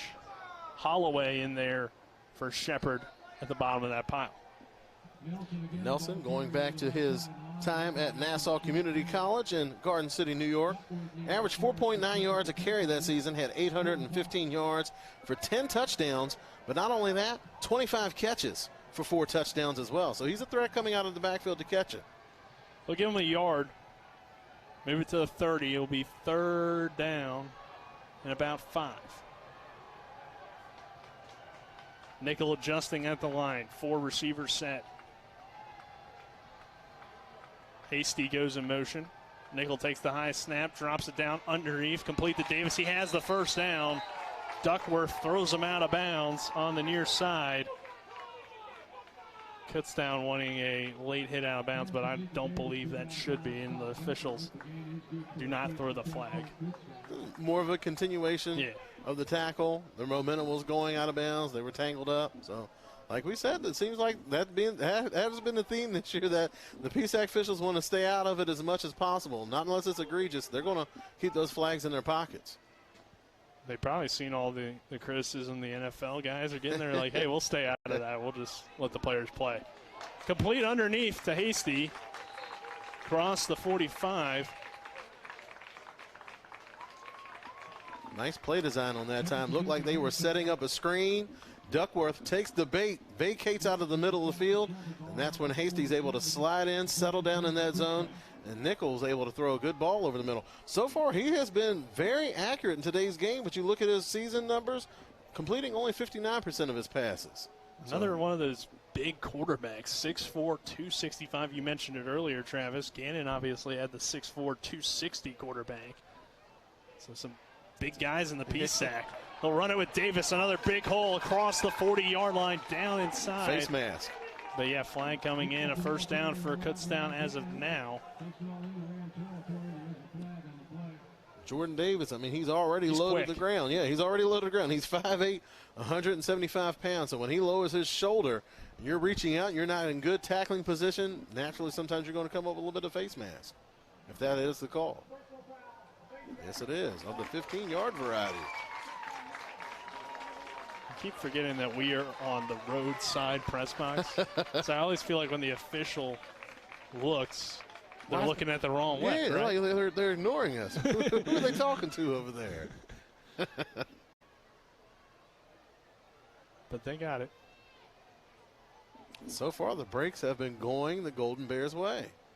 They have, and now Nickel on that offense just outside the red zone with a 3-point lead coming up on 6 minutes to go in the first half. Shepard would like to keep it within 3 or at least within a score before halftime. Davis this time gets stopped quickly. Holloway again in there to clean things up. Like Jack Baxter was in the backfield in a hurry, blowing that play up before it even had a chance to develop. So no gain on the play, maybe a yard, if anything. Be about 2nd and 9 here for the Golden Bears. Nickel again looks to the sideline with 3 receivers to the far side. Shepard showing man coverage here. They'll run it with Davis. Davis stuttering and then eventually bouncing to the outside, but didn't really make a decision quick enough there, and the Ram defense, Devin Lynch on the tackle. Looks like we have a Shepard round down on the field. Looks like Devin Lynch, the man that's slow to get up. But he does get off quickly, so we'll keep it here. He's holding that left arm kind of awkward, so that could be. That's never good. Yeah. Could be any range of things. Collarbone, shoulder. Or just the arm in general. Yeah. Kind of looked like the shoulder based on how he was kind of leaning. Yeah. But don't want to speculate. But if he did, dislocate it, you get to that sideline quickly, pop that baby back in, and oh, is that how you would do it? get back going. Oh, That's not how I would do it. I never had any significant injuries, but that maybe is what Lynch is trying to do. I'm going to insist on seeing every doctor available. I need a second and third opinion before I go back in the game. Shovel pass up the middle, nothing doing. Yeah, no real room on that play. Looks like they tried to get the ball to Jake Novak on that play. He's coming off of a big game versus Seton Hill. He had 3 catches, 21 yards, and a touchdown. And that's one of the things, this, it's an anomaly, the Shepherd defense. They're so quick to the ball, yet they do a tremendous job of just staying at home and playing disciplined defense. Not too often you see a group of guys that can do both very well. Nickel in the gun, 4 receivers set. Davis now going in motion out of the backfield. Nickel dumps it down to Davis inside the 20, inside the 15. Has another Kutztown Golden Bear first down.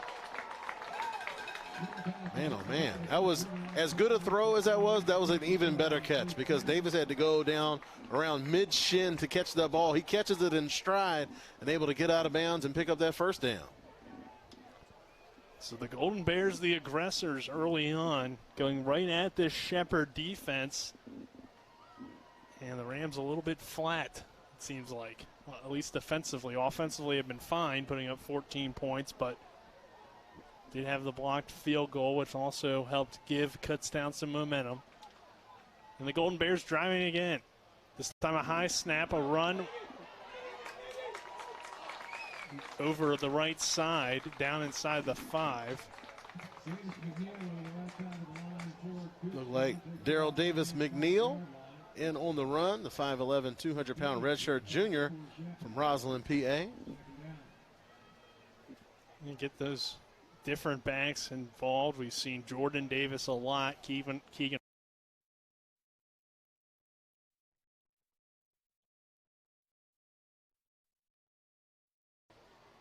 Nickel sending a man from right to left. They'll give it to McNeil again. About a yard short, and looks like there is a penalty flag. That's coming from the back of the end zone. And I thought I saw a helmet fly off, so that might be an illegal hands to the face going against the Rams. There you go. If you're a detective putting together clues. That sounds like a good one to make. I'm no Batman, but I'll try my best.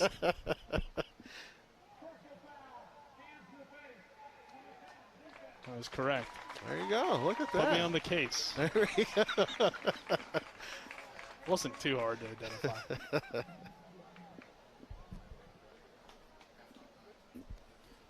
So it really doesn't change much as far as field position. Just going to give the Golden Bears a fresh set of downs. That much closer to the goal line. First and goal. Nickel giving to McNeil. He's stuffed. Did he get it on the second lunge? No, I think DeLeon cleaned it up there after Holloway broke in initially. Maybe Duckworth as well. Golden Bears trying to hurry up and get it in. This time Nickel will keep. And he's in. Touchdown Golden Bears on the QB sneak from Eric Nickel, 6'4", 265. He just jams it in there and extends Kutztown's lead now to 23-14, 2:19 to go, and they'll kick the extra point.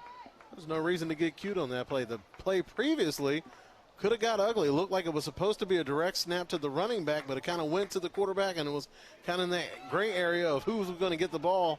The Golden Bears are like, let's not mess around. Let's do it and give it to our big, beefy quarterback and let him punch it in. Krissick's extra point is through.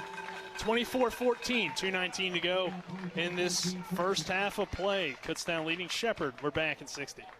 WVU Medicine introduces a new minimally invasive hysterectomy surgery to our area. V-Notes is an advanced gynecologic technique that provides many benefits to patients, such as shorter hospital stays, less post-operative pain, faster recoveries, and no visible scars. Dr. Aaron Miller and Dr. Lori Tucker with WVU Medicine OBGYN in Martinsburg are the only OBGYNs in the Baltimore, Washington metropolitan area currently offering this cutting-edge procedure. WVU Medicine, the future of surgery is here.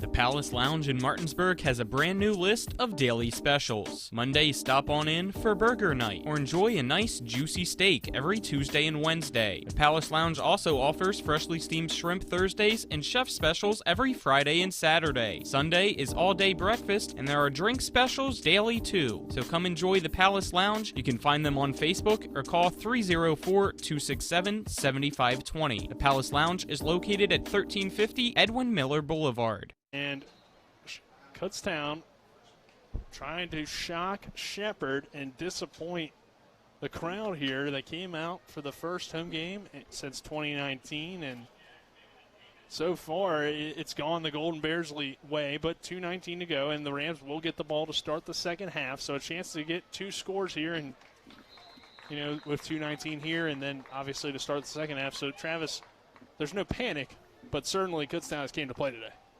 Absolutely, and they've hit every break that you can possibly hit so far. The offense has been clicking. They've been getting their quarterback into rhythm early on, and he hasn't been a guy that's turned the ball over this year, so you're confident with him being able to protect the ball, but they've really put him out there, put a lot of the burden of the offense on his shoulders, and he's stepped up and answered the bell.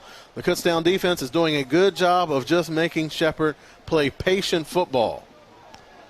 So Bajan in the offense, again, looking to go 2-minute drill here, get points before the half, and then get the ball to start the second half. Hebron underneath. Hebron not finding room. And again, he doesn't get out of bounds, so the clock will roll. It's about 2 minutes. I mean, you don't need to hurry too much with this time left, but obviously you'd like to preserve as much time as possible, at least until you get on the other side of the 50. I'll actually say he lost a yard on that play, so 2nd and 11 from the 24.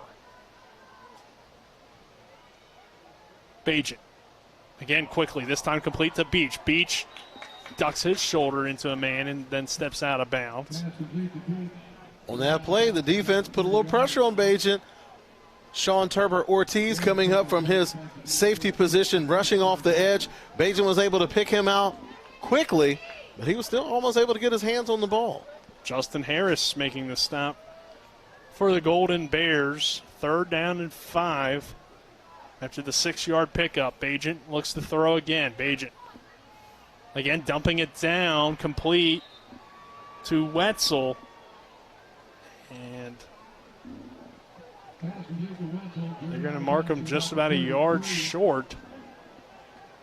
So kind of an interesting situation. I mean, we've seen how good Kutztown has been, but you don't want to give them a short field, so it looks like the Rams will be forced to punt.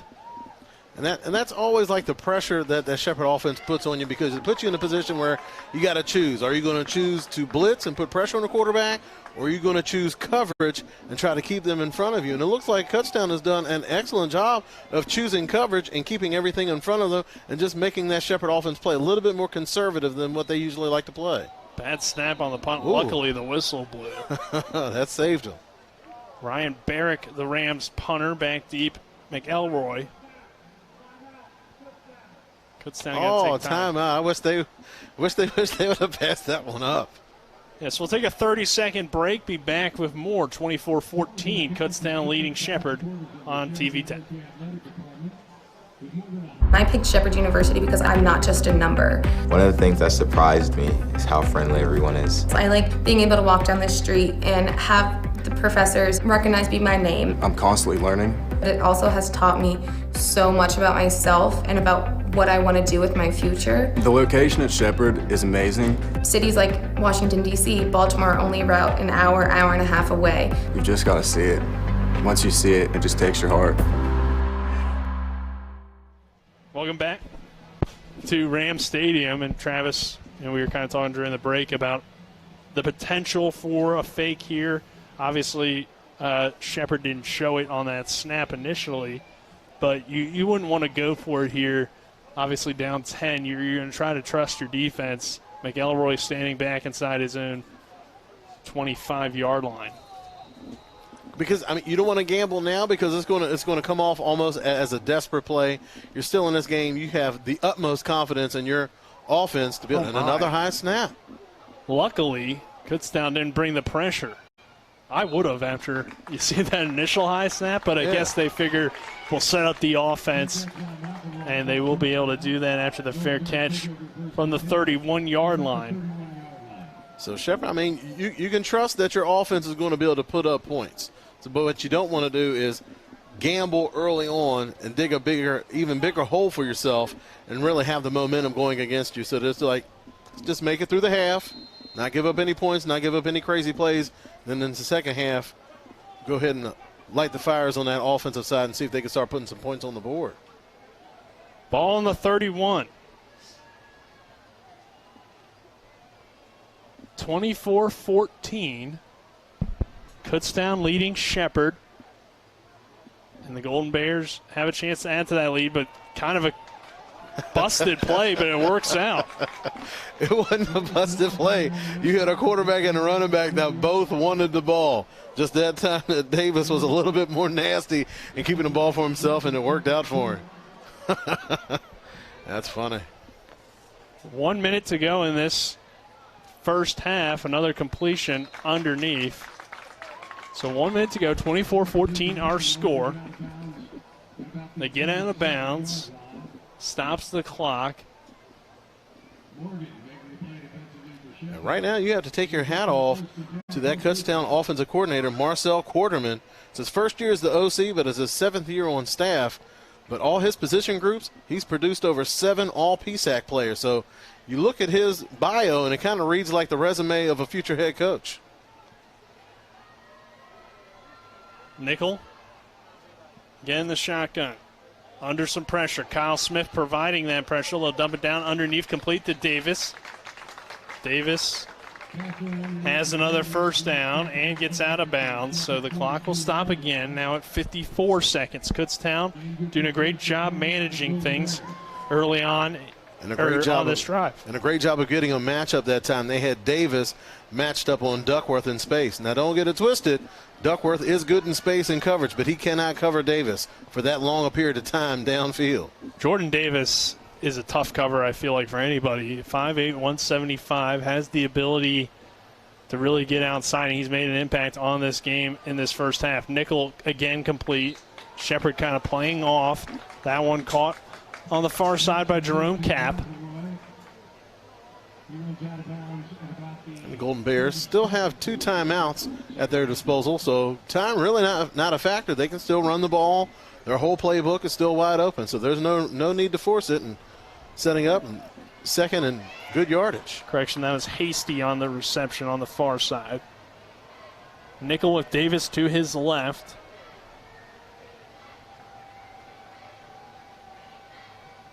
Another high snap. Nickel now will pull it. Look to run. Nickel across the 30. Great tackle in space by Holloway. And that's such a tough aspect of the offense for a defense to account for, is when you have a quarterback that has that ability to pull the ball down and run. That was a design run. Davis was the lead block on that, which is kind of funny. Like we said, Davis is 5'8", 175 pounds, and he's the lead blocker for a guy that's 6'4", 250 pounds. I'm sure Davis might have had some questions in the team meeting. Like, we sure this is the way we want to go with this one? Like, he should be blocking for me. Can't ever put your quarterback as the lead blocker unless he's like Tim Tebow or something. I mean, Nickel's big. Probably bigger than Tebow was. Yeah, even. He's bigger, yeah. Tebow, I guess he was like 6'3", like around 230. Yeah. But he just Nichols looked bigger than everybody. Yeah. Right? 42 seconds to go in this first half. We'll keep it here, obviously, with a few minutes remaining here on this timeout. 24-14. We will not hear from Coach McCook down on the sideline due to simply not having a sideline reporter this afternoon.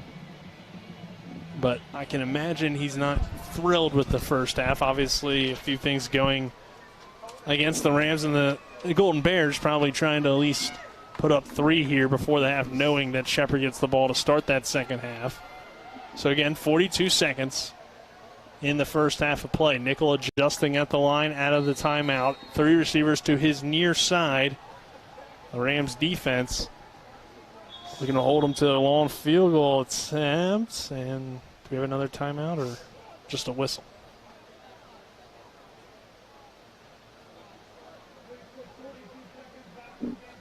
They had to restart the play clock to 25 seconds. I believe he may have said something about. I think it's the game clock. I think he wants it 42 seconds on the game clock. He said 42. Yeah.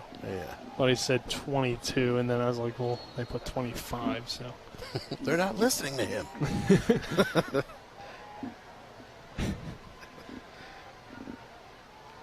Nickel with 3 guys to his near side. Same formation for the Golden Bears.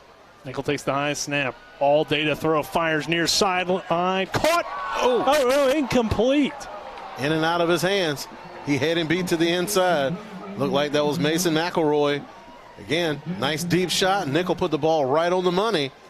Good defense that time, but better offense, but he just wasn't able to come up with the catch. You cannot miss out on opportunities like that. Especially against a ranked Shepherd team that has been so good offensively. If you're able to go into halftime with a 31 or 30-14 lead on the Rams, you certainly put the pressure on Kutztown. Look like they're coming out in a very similar look. Yeah, they might take another shot here. John Chaney was the defensive back on that play. Here's a screen pass underneath. Davis inside the 30, inside the 25. Tell you what, he puts his foot in the ground, boy. He can cover some ground. So it looks like Kutztown will use its final timeout of this first half. 23.4 seconds in this first half of play. And the Golden Bears with a 10-point lead here on the Rams, Travis, and you're sitting here at about the 25-yard line. You have a third down. So probably looking to get the first, obviously, and try to get it, to a near sideline because you're out of timeouts now, and then that gives you a chance to run, another 2 plays maybe and take some shots at the end zone. Nick, more importantly, you cannot take a sack. Right. Because you still have an opportunity to kick a field goal down here. So I think the biggest thing is we cannot take a sack. If you do take a sack, then you have really 2 options. I think you have to have another play called ready to or go. run that special teams out there. But I don't know if you, depending on where you get sacked, if you could make that field goal, because then you're looking at probably a 40-plus yarder, and that's a little bit tougher. So right now you're about a 35-yard field goal, or it would be 42. 42. Have to add about the 7 yards back. High snap, Nickel with time to throw. Looks intercepted. That was the other thing you couldn't have. Antonio Fox picks it off inside the 5-yard line, and the Rams hold. Just a poor throw. That's Nickel's first interception so far this season, and it was just a little bit wide, just a little bit behind the wide receiver. The wide receiver had leverage to the outside. He was open. If he threw that ball to the sideline, that might have been a touchdown, but instead it goes the other way. Antonio Fox right there, close enough to make a play on the ball and stave off a possible touchdown or scoring opportunity, I should say, for the Golden Bears. Yeah, that's some momentum-shifting play, it feels like, even though it doesn't hurt you too much here. I mean, you had a chance to get some points. Now you will go into the half up by 10, but could have been up more. So for Shepherd, they'll get the ball to start the second half as well. They'll feel confident. So at the half here, 24-14 the lead. We're back after this halftime break, and we'll have the halftime show for you on TV 10 and the WRNR YouTube channel. The Palace Lounge in Martinsburg has a brand new list of daily specials. Monday, stop on in for burger night or enjoy a nice juicy steak every Tuesday and Wednesday. The Palace Lounge also offers freshly steamed shrimp Thursdays and chef specials every Friday and Saturday. Sunday is all-day breakfast, and there are drink specials daily too. So come enjoy the Palace Lounge. You can find them on Facebook or call 304-267-7520. The Palace Lounge is located at 1350 Edwin Miller Boulevard. Looking to buy a home in the Eastern Panhandle? Having trouble getting your house sold? Then call Chris Ross and the Milestone Real Estate Group at Keller Williams. A Martinsburg High School graduate, Chris knows the local market, and he's proven it as the #1 real estate team in West Virginia in 2019. Milestone Real Estate Group at Keller Williams. Phone 304-579-7349 or go to callchrisross.com. Let's celebrate your real estate milestone together. Hi, I'm Annette McDonald, and I am the designer at Orsini's in Martinsburg, West Virginia. We welcome you into our store to show you a complete line of what we do here. We design your cabinetry, quartz countertops, granite countertops, hardware, anything for the full remodel of your kitchen and your home needs. We also do bathrooms, and we have flooring available too. We make sure that your project with Orsini's is the best in the market. Welcome to Orsini's. Orsini's.com. We're at the half. Time for a scoring recap, stats and analysis, scores from around the PSAC and Super Region 1, the Division I Top 25, and the latest on the West Virginia University Mountaineers and Marshall University Thundering Herd. Let's get it started as we go back to the field and rejoin our TV10 broadcast team.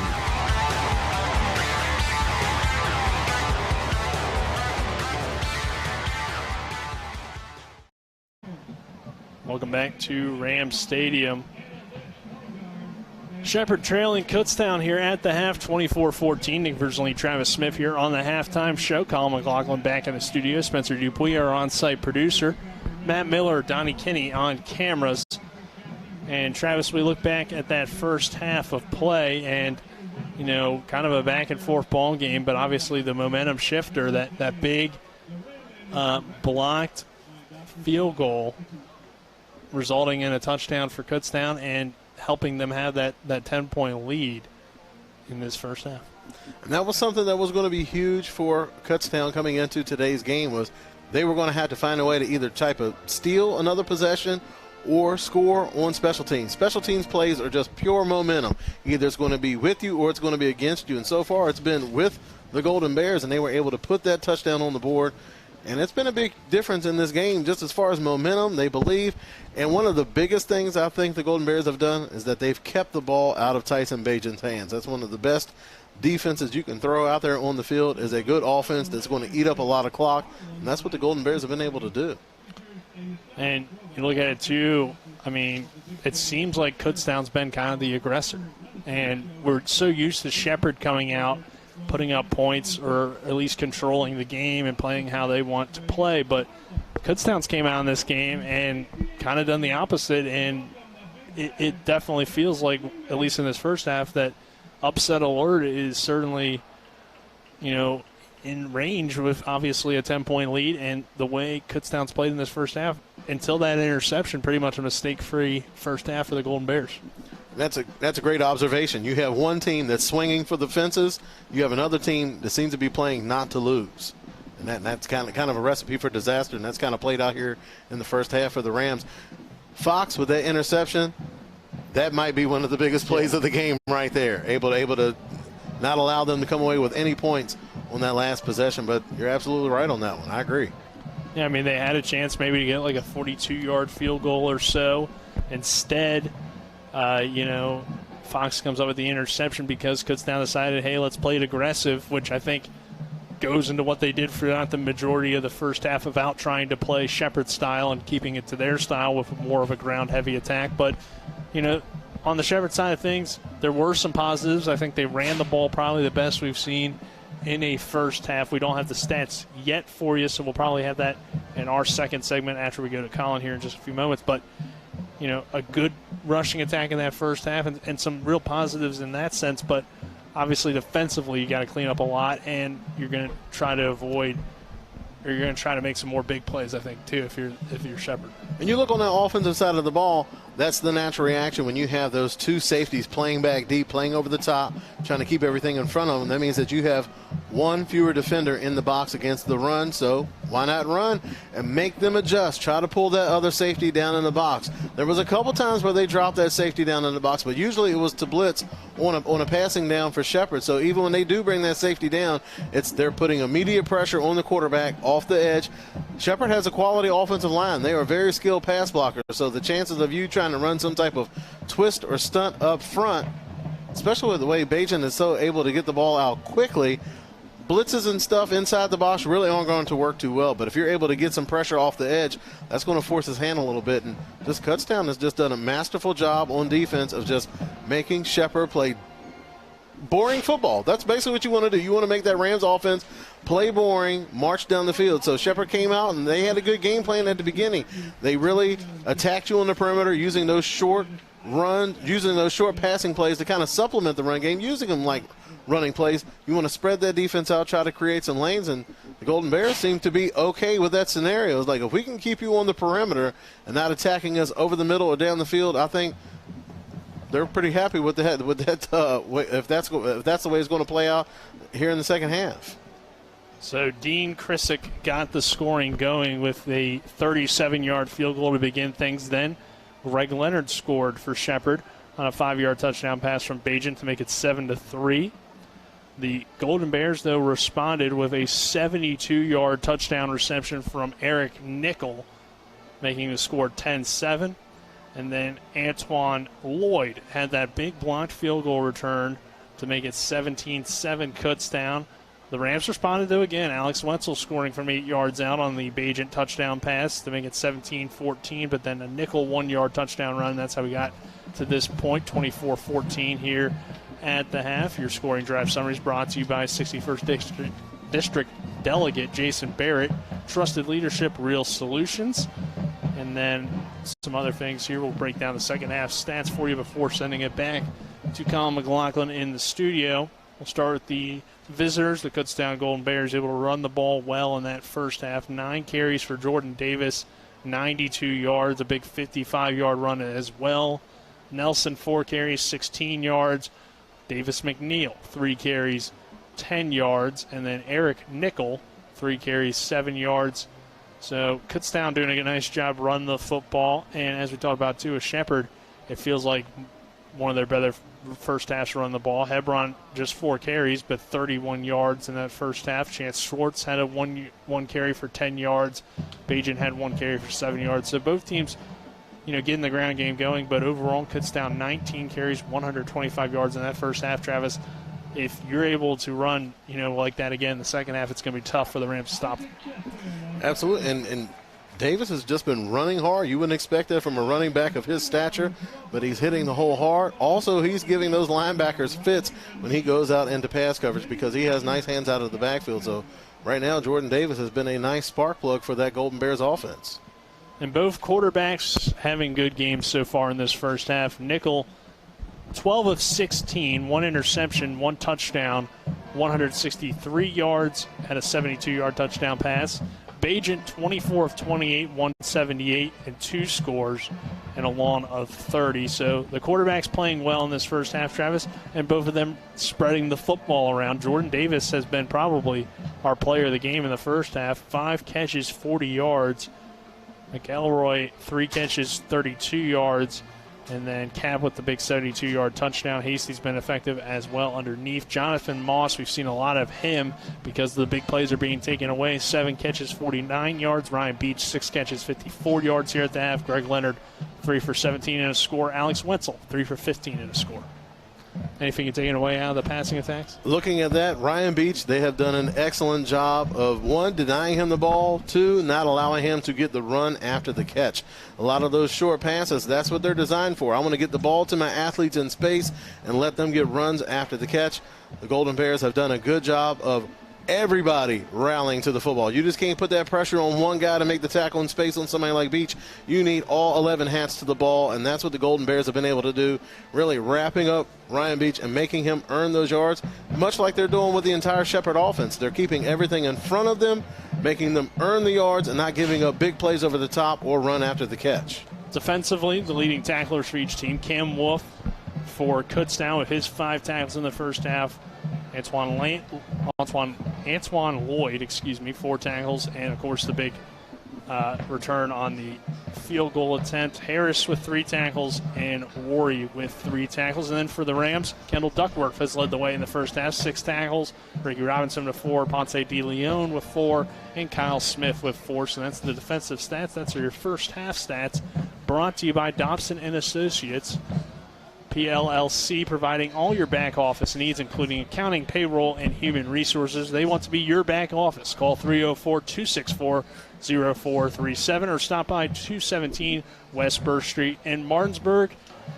So we'll take a 2-minute break, and we'll be back with Colin McLaughlin in the studio. He'll have scores from around the country in the top 25 in D1, PSAC scores, and an update on Marshall and West Virginia this weekend as well. This is the Mansion Freddy halftime show, where it's about seeking justice for you. Go to wvjusticelawyers.com. We're back in 2 minutes with Colin. Nothing goes better with football than chicken. From Pee Wee to the big boys to the wing T formation. Oh my, fumbling, bumbling, stumbling.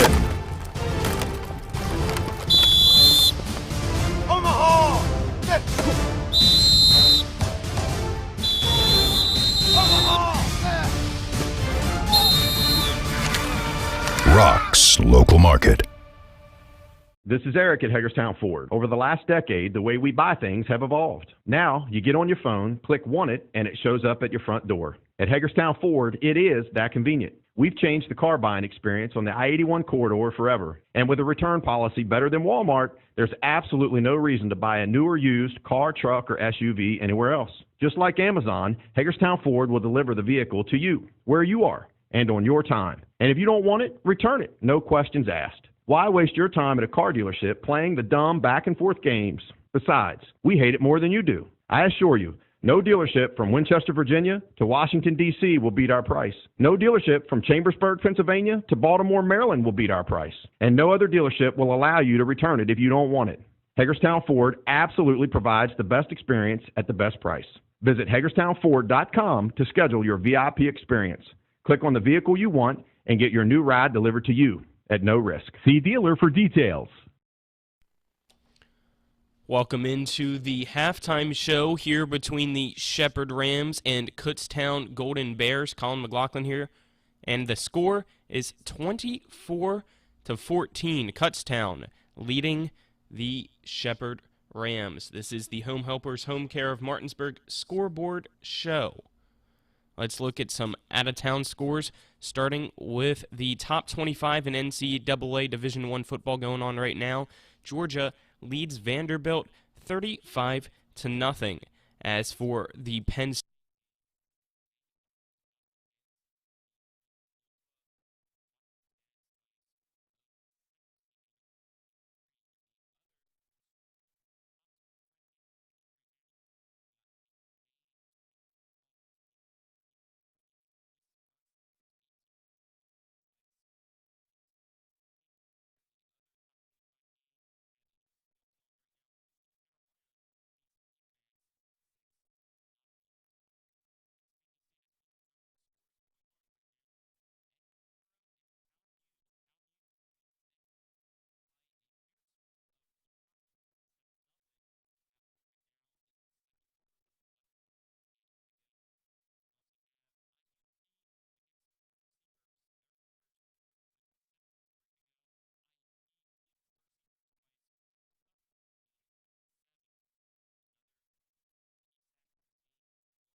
Erie Insurance says here's to the grown-ups who move, mortgage, mow, and still bust a move. But does your home insurance still fit? Erie helps you protect the home you've grown into, all at fair prices that are often less than the other guys. So how do you find the right coverage? Magic. Nope. Local independent agents who get to know you like this. Your local Erie agent in Martinsburg is Smallwood & Small Insurance. Get a quote at smallwoodandsmall.com. Erie Insurance. W. Harley Miller Systems understands the need and desire for reliable and affordable smart home solutions. Secure your home with a security system and keep a close eye on your family. Automate your home with a Control4 system and have smart technology work as one. Set daily schedules to control your thermostats. Push a button and set the mood for dinner by dimming lights and playing music, or just sit back and enjoy a movie in your own home theater. Put decades of experience to work for you. Visit us at WHMsystems.com or call 304-350-1931. Ever try to collect on an insurance claim? Perhaps a homeowner's claim, auto accident, or fire. Insurance companies collect money from you for protection should something bad happen. And when it does, they don't want to pay, or they offer too little. At Mansion Ferretti, we have an attorney who worked defending insurance companies and knows all the dirty tricks they play to deny or lowball your claim. Call us today for help in getting what you really deserve. Mansion Ferretti, when you need justice. A reputation for caring, a legacy of service. At Brown Funeral Homes and Cremations, it's been our story since 1880. A family-owned business, we support the needs and wishes of families. We offer traditional services, as well as many options for cremation, customized remembrances, and pre-planning. Brown Funeral Homes and Cremations retains its family atmosphere and stays true to its roots. Contact us for advanced planning, or at your time of loss. We're here when you need us.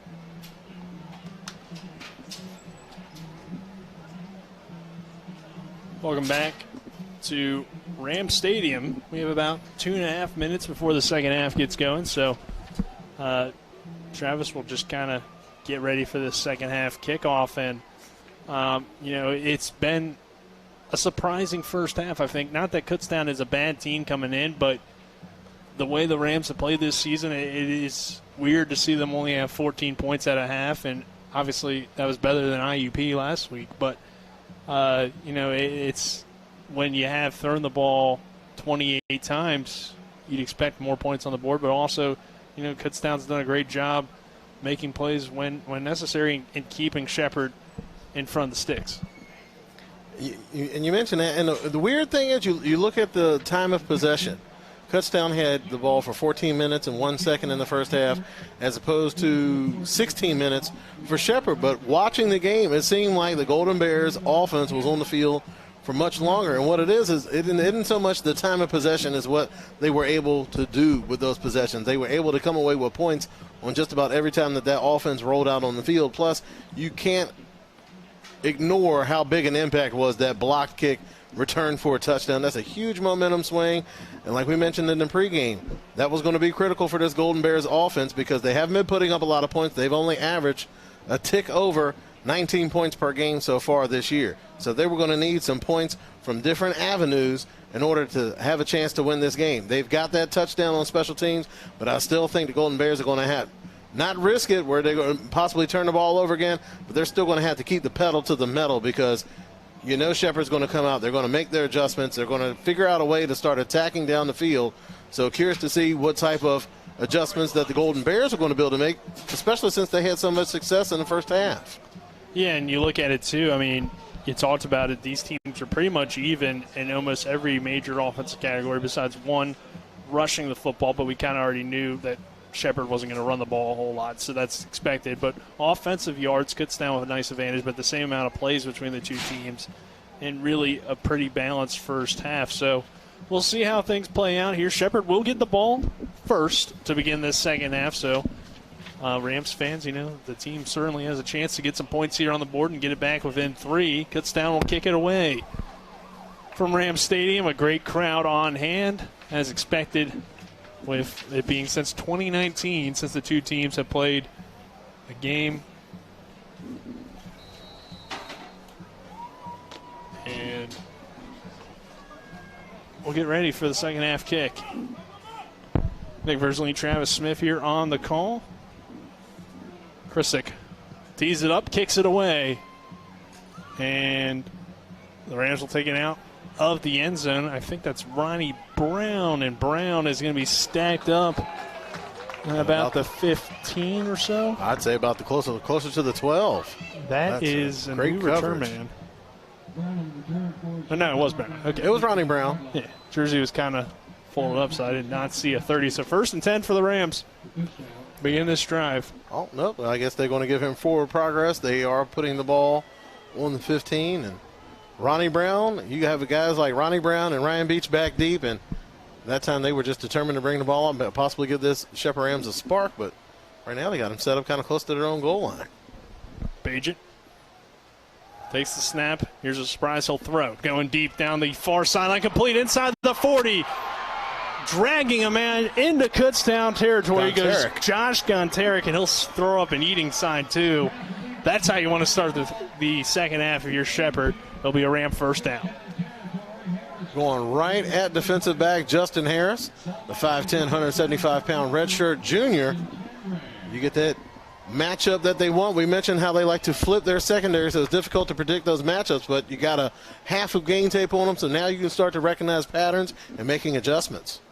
Hebron will run. Hole up the middle, across the 35, down inside the 34. So it'll be second down.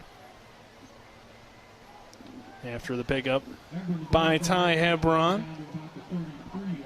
So they'll give them 6 on the play. It'll be second down and 4. And Hebron running with a bit of a chip on his shoulder today. He's had some physical runs. He's got the burst. He's got the speed. He's really putting it together today. 4 receivers out there for Shepherd. Bagent takes the snap, looks the pass again. He'll fire to a wide open man inside the 20, but did he come from out of bounds to inbounds to make that catch? And he did as the flag comes in. Well, more importantly, the official, you see him, he threw his hat down. Right. Jonathan Moss made the reception, but it should come back here. I mean, I was looking, it looked like he was running on the blue. Both referees on that sideline took their hat off. They're on top of it out there. But, yeah, it looked like he was on that blue sideline, so I was like, no way is he inbounds when he came back and made that catch. So, smart play that time. Shepherd really had some success. They're going to say he was forced out. So they'll give him the catch, and the Rams get the first down. And Bagent having the arm strength to get the ball behind the corner, but in front of the safety. And Moss able to make a tough catch because that safety came in and put a pretty big shot on him. At first, I thought that's what the initial penalty was a hard hit on the wide receiver. 1st and 10 from the 14. Bagent steps up. Jump pass underneath to a wide open Hebron, and he'll walk in for the touchdown Rams. 24-14 makes it 24-20 after the touchdown. And that's the Shepherd Rams offense that the Rams faithful are used to seeing. Just a handful of plays, able to punch it in. That time, just some savvy quarterback play by Tyson Bagent, able to step up in the pocket, dip that shoulder. Then he was able to reset his feet and throw a pass to Hebron over the middle, and that whole middle of the field had been vacated. So you can see that this Rams offense has made the necessary adjustments, and they were able to get some points out of it. Aiden August Scriven's extra point is good. So 24-21, we're back at 60.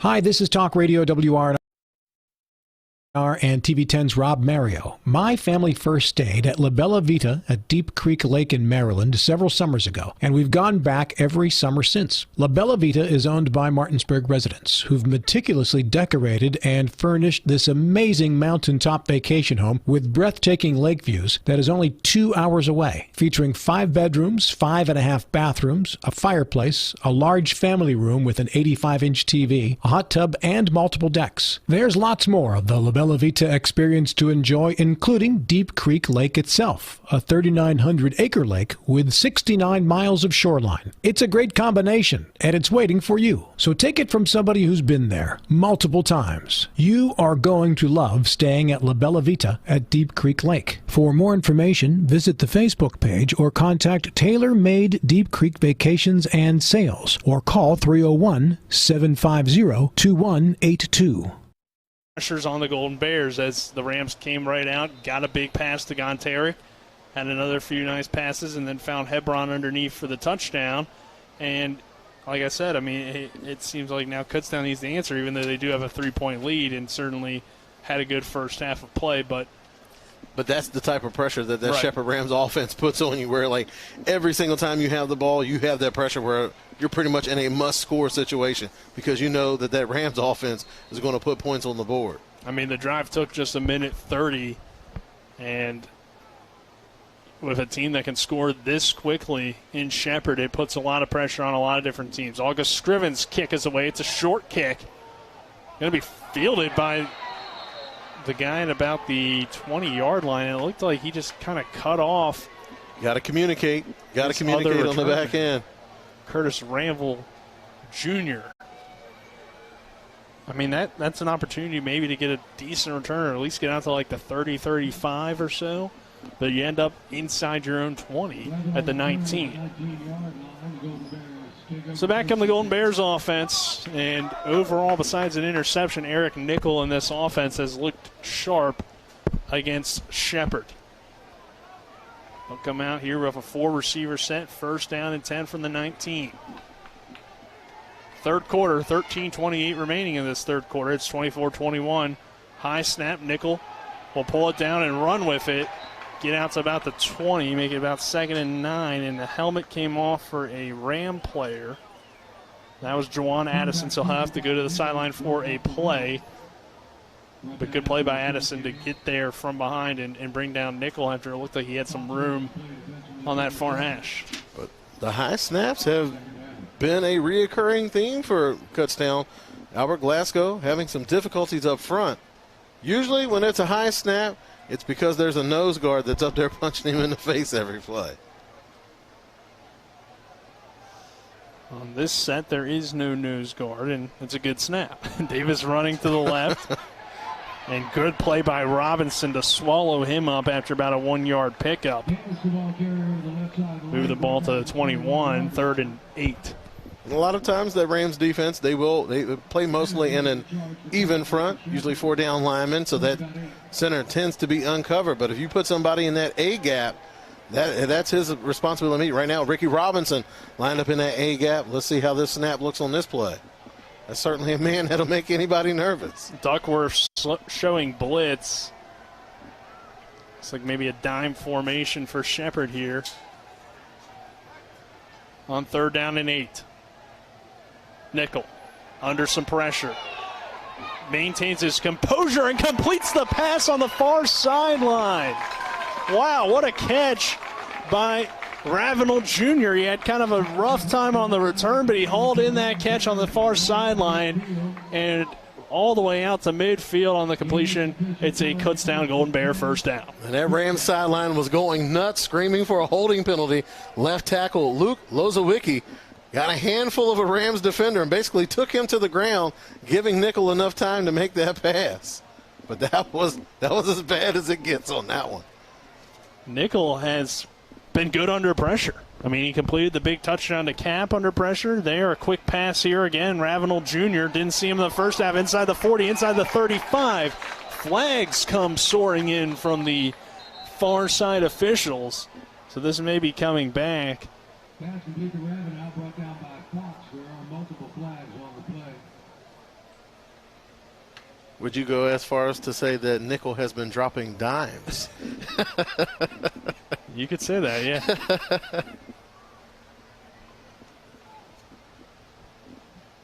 So we'll have holding against Kutztown. So there's your holding call. Probably not the one that the Rams necessarily want, but it will bring it back to the 50. It will still be a 1st and 10. Ravenel Jr., you see why he was back deep to return that kick. He's got some wheels, showed some burst on that play. 3 receivers to the near side. Ravenel Jr. matched up with McDade at the top of your screen, and the left tackle. A little bit nervous. Loza Wiki getting a little jumpy there. A little nervous that time. So that will back it up to a 1st and 15 now from the Kutztown 45. You got Malik Halloway that's been crashing hard off the edge, getting good pressure.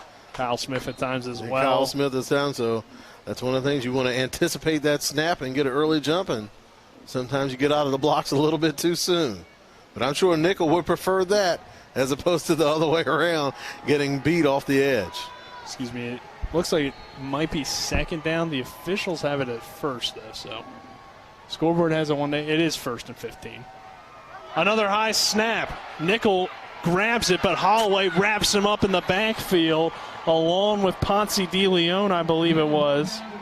It might have been Duckworth, but either way, the Rams defense now backing them up to 2nd down and long.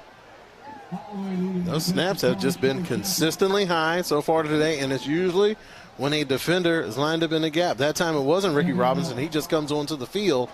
But with just that speed and quickness up front, that center has to have that in the back of his mind that he has to get the ball out. Right now, he has somebody lined up over top of him. 2nd and 13. Nickel did pick up 2 despite the high snap, which has been an issue. We saw that at Gannon, too. They had issues with the snap. This is a good snap. They'll run it up the middle, across the 45-yard line to about the 47. Antonio Fox coming up and making the tackle.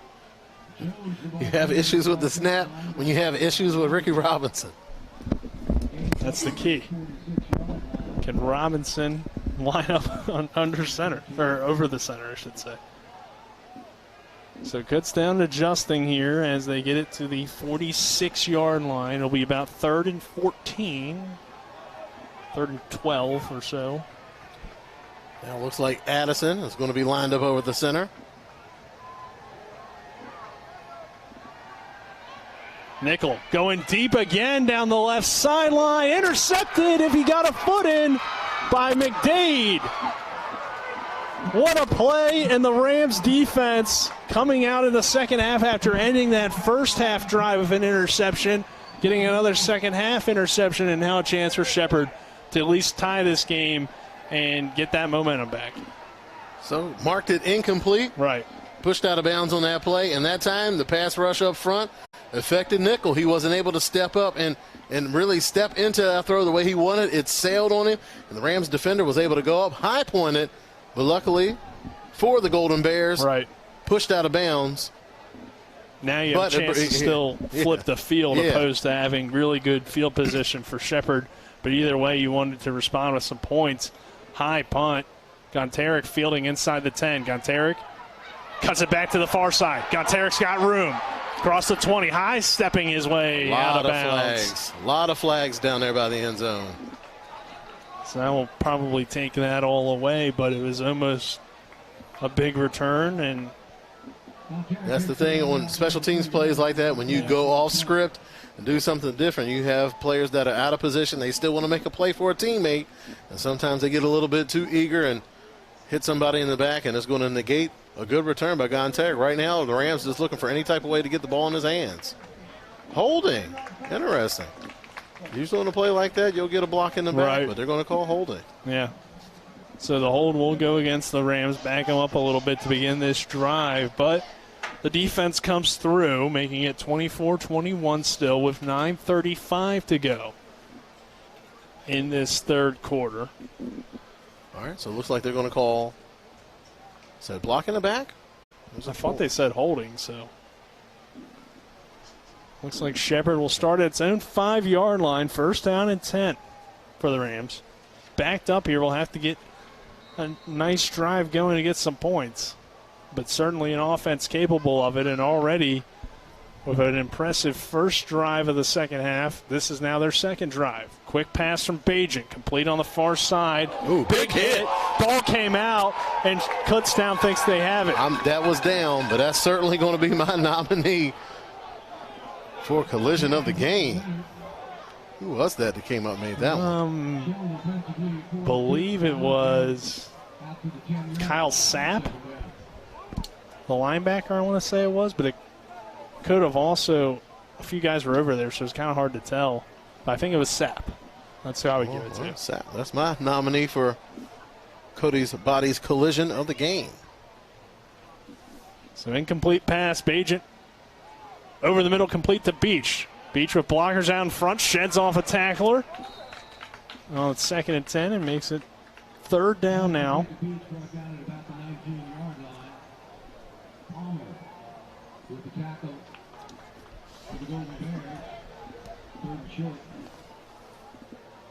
Be 3rd and about 2.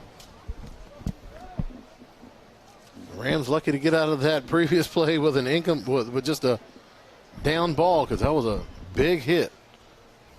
We'll make it 3rd and 1. 12 on the play clock. Bajent in the gun.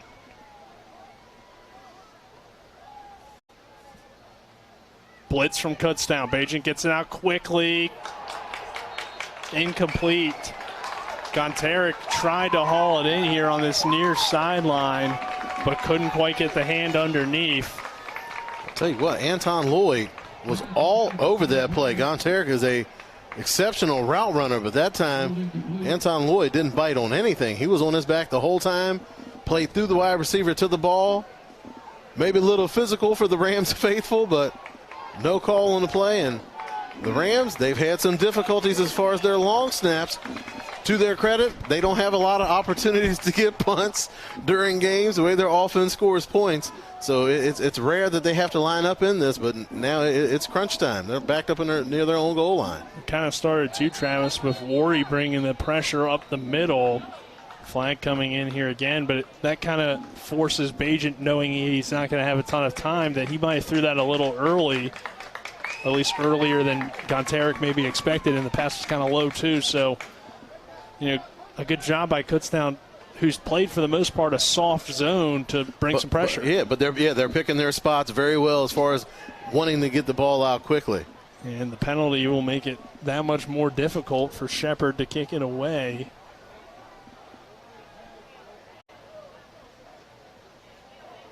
It's 4th and 6. Punt from the end zone, just gets it away. It's a high shank kick, bounces at the 35.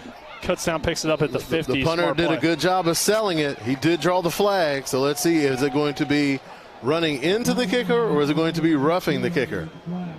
Let's see. Is he going to get the Golden Globe, or is he going to get the Oscar? Looks like he got the Oscar based on the reaction from the Shepherd crowd, so that's huge. You can't have silly penalties like that, Travis, especially, I mean, obviously you want to go for the block, but you're going to get good field position. And your offense has been moving the ball effectively all day long. It's a tempting opportunity, but you can't get reckless. And what you certainly can't do is put the ball back in the hands of number 2. Yeah, I definitely would not want Tyson Bajent to have it now with outside of his own end zone too, so he's got more room to operate. So it'll be 1st down and 10 for the Rams after the penalty. Ball out to the 24-yard line. Bajent in the shotgun. Moss, the receiver, to the near side. Gontarek on the far. Bajent looks to Gontarek. Complete across the 45-yard line. Josh Gontarek matched up again with the matchup you want on the young corner. Justin Harris. Yeah, Harris, the junior. And again, they're taking advantage of the fact that Kutztown wants to play deep and keep everything in front of them. They're like, okay, that's fine. We'll run you off and start throwing some comebacks, start throwing some back shoulders on the sideline. That's going to kind of counteract what you want to do on defense. So we're going to keep on picking up chunks that make you get out of your comfort zone. So the Rams move it to the 46. 1st down and 10. Bajent. Give it to Schwartz. Schwartz dancing in the hole. Schwartz trying to fight forward. Does make something out of nothing. Moving the ball to about the 43-yard line. Tom Greasy. The 47-yard line. Tom Greasy, the big defensive lineman, in on that tackle. 6'2", 270-pound redshirt junior out of Dover, New Jersey. About 2nd and 8. Bajent resetting things at the line of scrimmage. Beech and Moss, the receivers, to the far side. Gonteric, the guy of the near, matched up on the near side. And he's got the matchup that they've liked in this second half, but they'll run Schwartz again. And Schwartz is met in the hole across midfield. Big pop that time, Amani Justice. Yeah, he's been involved in a lot of collisions, whether it be receiving the collision from Ty Hebron or making the collision there on Chance Schwartz. And that's kind of what you do as an inside linebacker. Much better to be the hammer as opposed to the nail. Yep. And a little bit of a break in the action as a Shepherd player having to run off the field. That is Joey Fisher.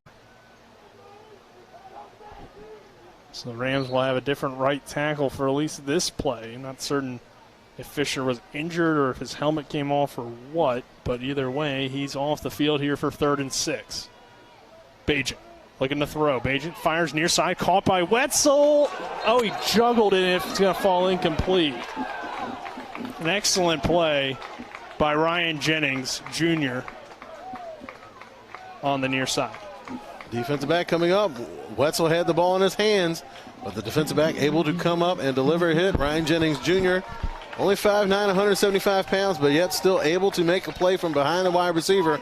And just a good, solid hit was enough to dislodge the ball. You don't expect a team to get 2 stops against Shepherd back-to-back, and that's essentially what Kutztown did because the penalty gave the Rams the first down and then still were able to get a stop. Here's the punt from Barrick. High end-over-end kick. Will back up. Oh! That's going to be fair catch interference. I guess he just didn't see him wave for it. Just 2 punts, 2 penalties. This one, though, will go against Shepherd and Nickel in the offense back out there. And really, the defense has been better on the last few drives for the Rams, so they'll have a little bit better field position here for Kutztown. So kind of back in the similar position that we were in at the beginning of the third quarter. A lot of pressure is on that Golden Bears offense to try to produce. Chances are you're not going to be able to make that 3-point lead stand up for the next couple quarters. So you're going to have to continue to put points on the board. For me, that magic number is like you have to score over 30 points to have a chance to beat this Shepherd team. Like you're just going to have to do it. And the Golden Bears on this drive are in a position to do so.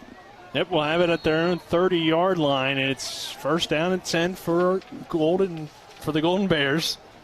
They've had some success moving the ball throughout this ball game. Receiver goes in motion. Nickel will keep running left. Nickel gets a nice block on the outside, outside to the 40-yard line, and should be a 1st down for Kutztown. Running behind big left guard that time, Parker Zemirovsky. You want to talk about a good offensive lineman name. You want to run the ball behind Zemirovsky on that time. Leading off the edge. And again, the Shepherd defense, not too many times did they get caught peeking in the backfield or overreacting, I should say. But that time, Nickel able to catch them, chasing after the running back. He pulls it and gets out on the edge with a convoy of blockers in front of him. 9-yard pickup. Bring it to 2nd and 1. Nickel looks to throw over the middle. Incomplete. A nice hit by Antonio Fox, but the flag comes in. So I guess they're going to go defenseless receiver. Yeah. That's tough on a bang-bang play like that to make that call. I believe Jaden Helton was the intended man. But they make that call, but earlier in the game there was the big shot on the sideline versus Moss, and they don't make that call. Yeah, I don't know. Maybe they just saw it better since it was in the middle of the field. You're a very kind and generous man, Nick. That just tends to be where you see the flag a lot, is in the middle of the field in those types of plays, because it's right there for everybody to see it. So that tends to be, I guess, when they throw it more. But, yeah, I don't know if I agree with, oh, they're going to wave it off.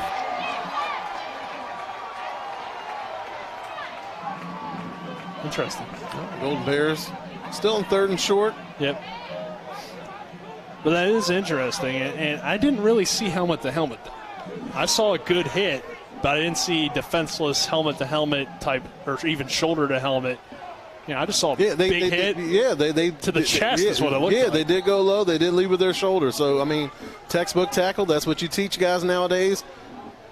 Really no reason to throw that penalty, but it's just like sometimes you see those collisions, it's just like that's going to get a penalty, even if they don't warrant a penalty by the letter of the rule. So it's good that they talked it over, and now they'll run it up the middle, first down for the Golden Bears.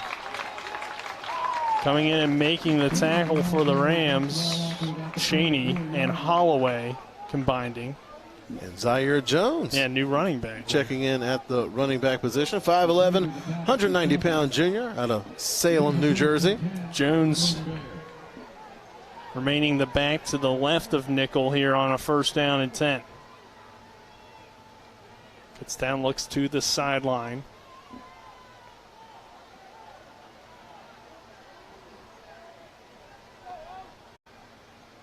They'll run it with Jones again. Jones bouncing to the near side. Jones inside the 50. Running out of bounds for another Kutztown first down. So all of a sudden you bring fresh legs on the field, Travis, and Zaire Jones, and he's able to make an impact. You mentioned those fresh legs. A little like Jordan Davis has the opposite of fresh legs. He's been over on the sidelines in front of us, stretching out the entire time. But that time, Zaire Jones able to run behind his big right guard, Devin Hannon, doing a good job of leading the way on that play. Nickel adjusting, sending guys in all sorts of motions. Zaire Jones this time is met by Ponce de Leon at the 45-yard line. I think it's going to be no gain on the play. Almost a tackle for a loss, and that is not unusual for Ponce de Leon. Back in 2019, 5.5 tackles for loss. So he is a player that equally skilled, ball hawk in the secondary, can also play in the box and make some plays versus the run. 2nd and 10, or they'll give him 1 on the play. So 2nd down and 9 here from the 44 of Shepherd. Important drive for both teams. Kutztown looking to extend that lead, and Shepherd looking to keep it at just 3 with 3:30 to go in this third quarter. Zaire Jones bouncing to the outside, inside the 40, inside the 35 before finally going out of bounds. And there was nothing on that left side. I mean, that offensive line did a good job of clearing the way. Zaire Jones didn't get touched until 3 and 4 yards down the field. Our third quarter sponsors, Smallwood and Small Insurance and Orsini's on TV 10. As this third quarter winding down, we haven't had a chance to get a lot of breaks in due to the up-tempo style of both teams in 3 minutes here with a 24-21 lead. Nickel looking to throw again. He'll dump it down underneath, complete to McElroy. Right at the sticks, and it will be a first down for Kutztown. Tell you what, offensive coordinator for Kutztown, Marcel Quarterman, is breaking out all the wrinkles here in the second half. He's motioning guys, he's shifting guys, giving those defenders a lot to think about before the ball is even snapped. So they're really putting the pressure on that Shepherd defense, just giving them a variety of different looks that they didn't show in the first half. That's tough to prepare for. 2 backs in the backfield here on 1st and 10 from the 22. Nickel will run it again. Big hole up the middle. And that was Jeremiah Nelson. Yeah. Again, they have a variety of running backs that they've been using, and they've all been successful in their own way. Again, Jeremiah Nelson, he's a load. 6 foot, 245 pounds, but there was a gaping hole up the middle, and he was able to rumble down to just inside the 10-yard line. This Golden Bears offense has looked very comfortable moving the ball and putting it in the end zone. 1st and goal from the 9. Davis remains on the sideline, now grabs his helmet directly in front of us here on the visitor's side press box. Nelson the back to the left of Nickel. High snap. Nickel fires quickly, incomplete. A dangerous throw. You throw that out to the wide side of the field. You're hoping that outside corner doesn't peek in the backfield and see what's going on, because if he steps up, that's a pick 6 going the other way. You wanted Julian Lacey there on that far side, but the pass fell incomplete. Or actually, that was Jake Novak, I believe. Nelson, the big bruiser, he's still lined up in the backfield. Makes sense here with the 2nd down and goal from the 9. Also a tight end in the game, so a heavy look for the Golden Bears. Two tight end look. Gives it to Nelson. Nelson doesn't find much room, though. Swallowed up quickly. Kyle Smith in there along with Robinson, I believe, on the tackle. Nothing fancy there, just a 2 tight end set, 2 wide receiver. Just a zone look for Nelson. He's frustrated coming off the sidelines. Felt that he missed his opportunity to punch it in. Keegan Harvin checks in. 3rd and goal from the 7. Nickel adjusting at the line. He's got 2 receivers to the near side. One-on-one matchup to the far. 11 on the play clock.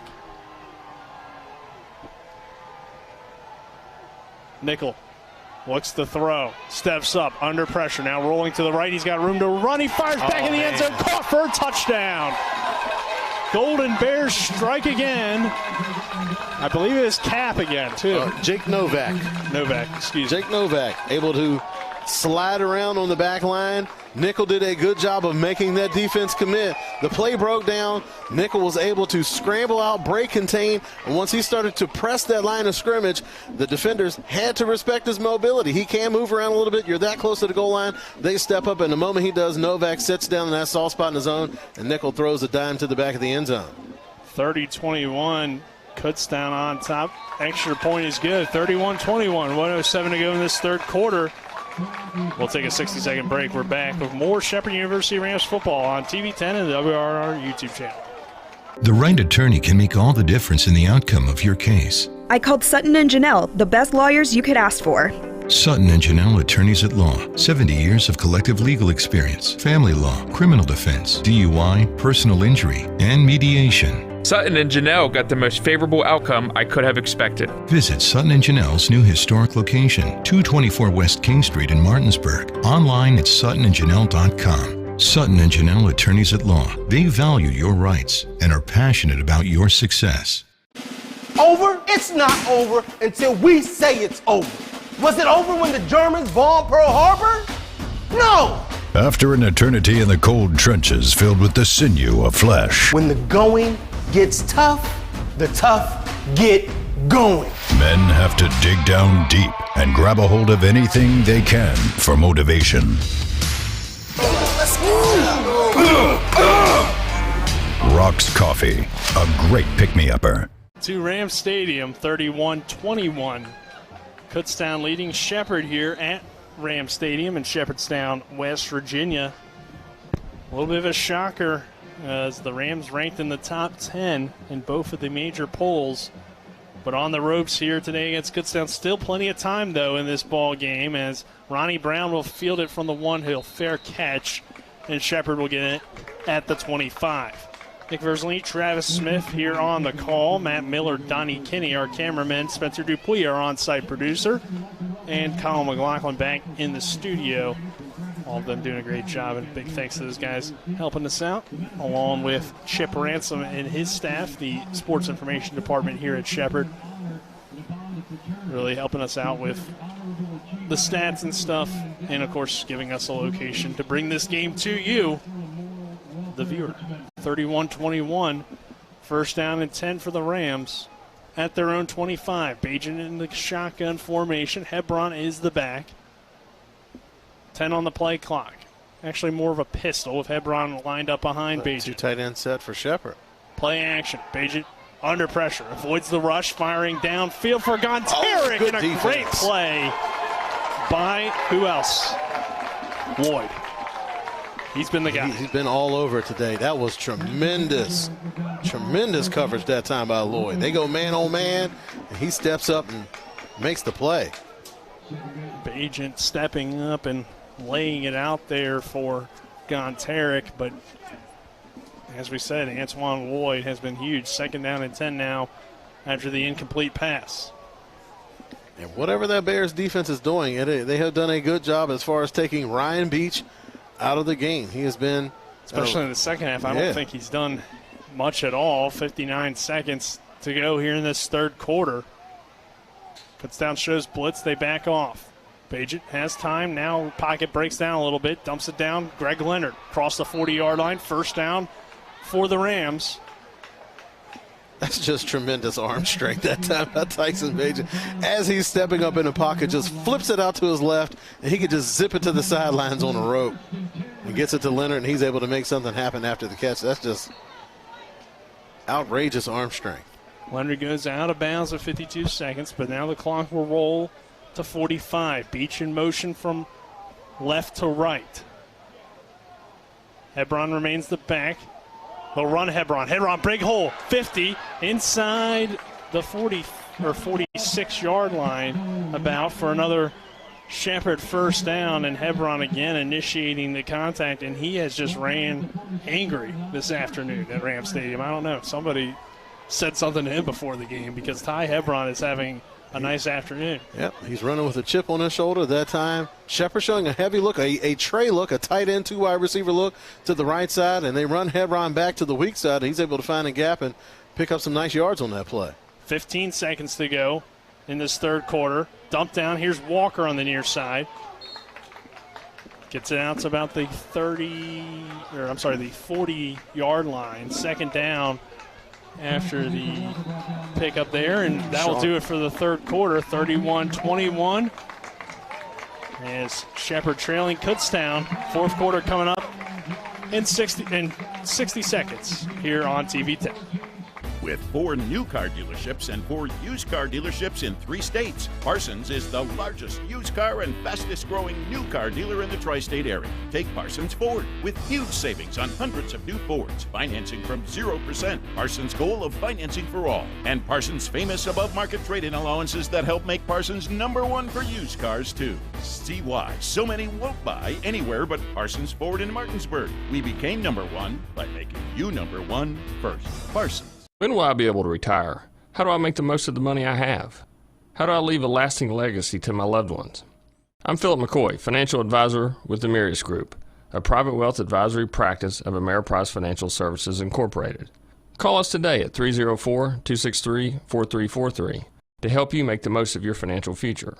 Our office is located at 1270 Winchester Avenue, Martinsburg, West Virginia. Ameriprise Financial Services Incorporated, member FINRA and SIPC. Welcome back to Shepherd University in Shepherdstown, West Virginia, just outside of Martinsburg. Rams trailing as we head to the fourth quarter, 31-21 to the Kutztown Golden Bears in a PSAC East. You can now, I think, call it a rivalry. The series is 1-1, but Kutztown was the last team to win in Ram Stadium as an opponent, and obviously, in position to win this ball game as well. So we'll see, though. Shepherd driving, and still plenty of time to go as this fourth quarter begins here on TV 10. Second down and 5, excuse me.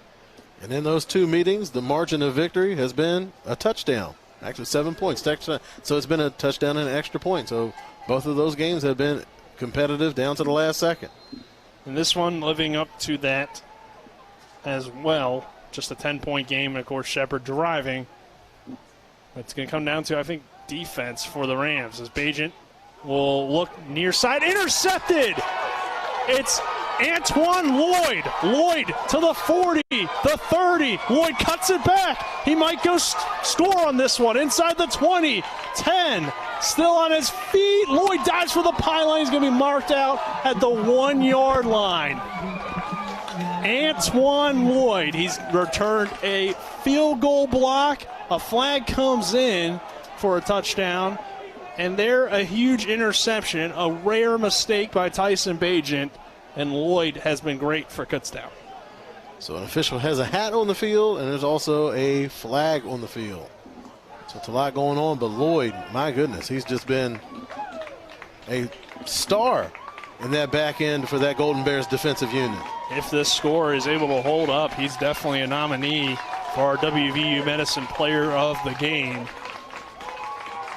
As this fourth quarter begins, this will negate some of the return as we have an illegal block going against Kutztown. But Antoine Lloyd, I mean, he was just right there. I don't know if a receiver fell down or what the situation was.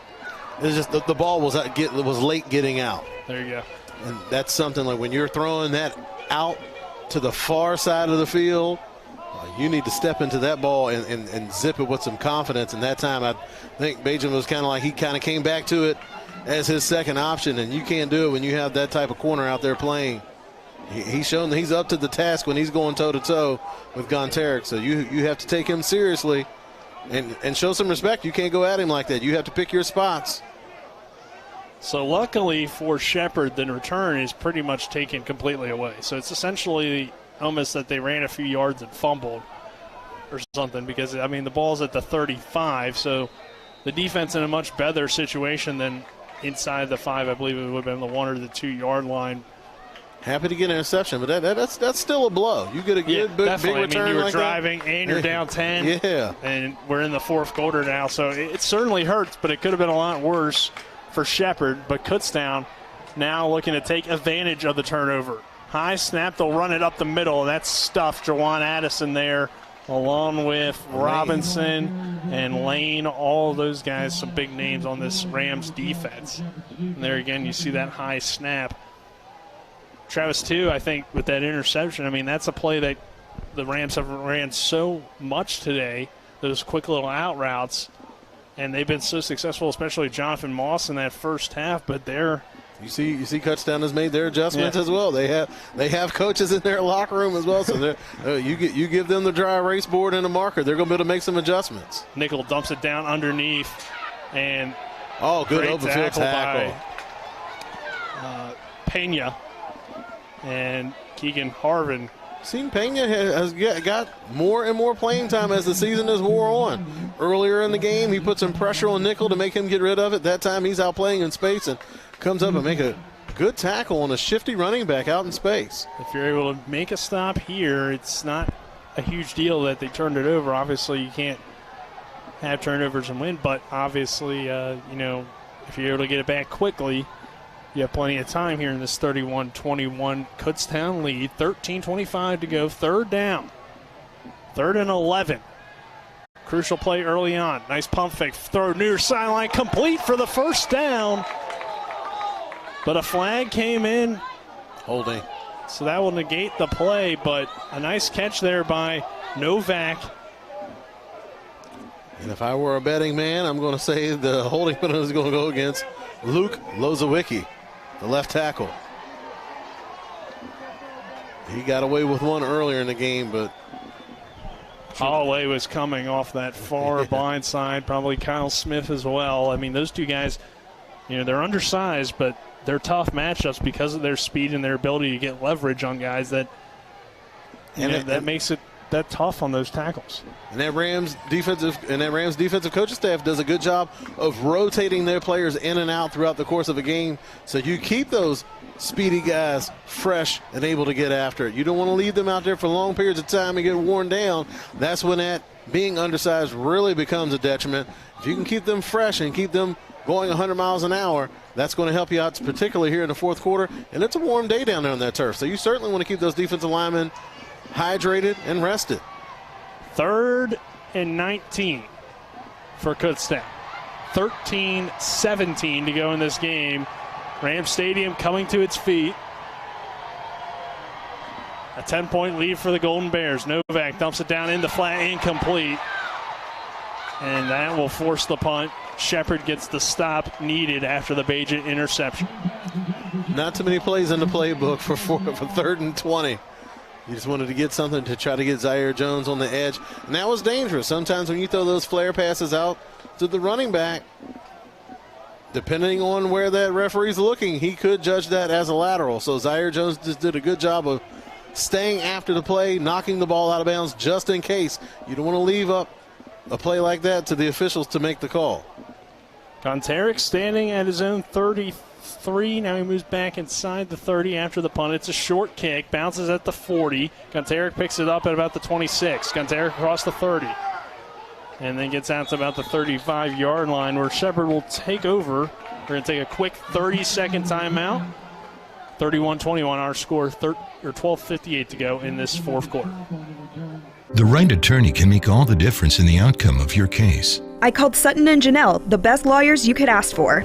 Sutton and Janelle Attorneys at Law. 70 years of collective legal experience. Family law, criminal defense, DUI, personal injury, and mediation. Sutton and Janelle got the most favorable outcome I could have expected. Visit Sutton and Janelle's new historic location, 224 West King Street in Martinsburg. Online at suttonandjanelle.com. Sutton and Janelle Attorneys at Law. They value your rights and are passionate about your success. Welcome back to Rams Stadium. 31-21, Kutztown leading. Rams get the ball back. They'll swing it to Ryan Beech. Beech sheds off one man, crosses the 35, and then gets stood up about the 36-yard line. So it'll be second down, about 9 after the 1-yard pickup. That Golden Bears defense is showing some confidence on that play when they motion Beech out to that slot formation. The Golden Bears defense didn't make a big adjustment. All they did was bump out linebacker Chris Thomas and put the pressure on him to make some play. Now the safety did come up and help him to the outside, but that's a bold move. I'm just going to move my linebacker out on the speedy Ryan Beech, and I'm just going to take the result. Kutztown showing blitz, but drops off. Bagent, though, does get pressure underneath. Fires complete to Jonathan Moss. Short of the sticks. Be third down. Lloyd in on the tackle. The initial pressure coming from Nigel Wilson, the 6'1", 255-pound redshirt junior.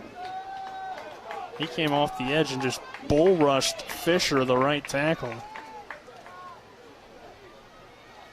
But Bagent doing a nice job to roll out and he has pass. Tremendous pocket awareness. He's able to leak out, and he does a good job of keeping his eyes down the field. That's the thing. You never see him concerned about the rush. He's always looking for those options downfield. 3rd and 3 from the 42. Bagent under pressure, steps up, delivering a pass to the far sideline. Gonteric leaping up. Incomplete. I don't know. That was close. But they said he did not get the foot in. We've seen that play a lot where kind of on third downs when they're not expecting you to run that corner route. And Bagent and the offense wants to go for it here on 4th down and 3. And it looks like... And the thing that makes that corner route so difficult, because a lot of times it's to a multiple wide receiver side. So what those outside wide receivers are doing, they're running those shallow, short routes that's going to make those corners come up and respect that, because Shepherd has been doing a good job of hitting those bubbles and stuff. So you have to come up and play that honestly. And when you do that, it's going to leave things open for that corner over the top. So a high punt after the high snap. Fair catch is called for and fielded at about the 14-yard line. Let's take another 30-second break. 31-21 our score, 11:20 to go in this fourth quarter. Erie Insurance says here's to the grown-ups who move, mortgage, mow, and still bust a move. But does your home insurance still fit? Erie helps you protect the home you've grown into, all at fair prices that are often less than the other guys. So how do you find the right coverage? Magic. Nope. Local independent agents who get to know you like this. Your local Erie agent in Martinsburg is Smallwood & Small Insurance. Get a quote at smallwoodandsmall.com. Erie Insurance. Back to Ram Stadium. The Rams trailing Kutztown 31-21, 11:20 to go in this fourth quarter.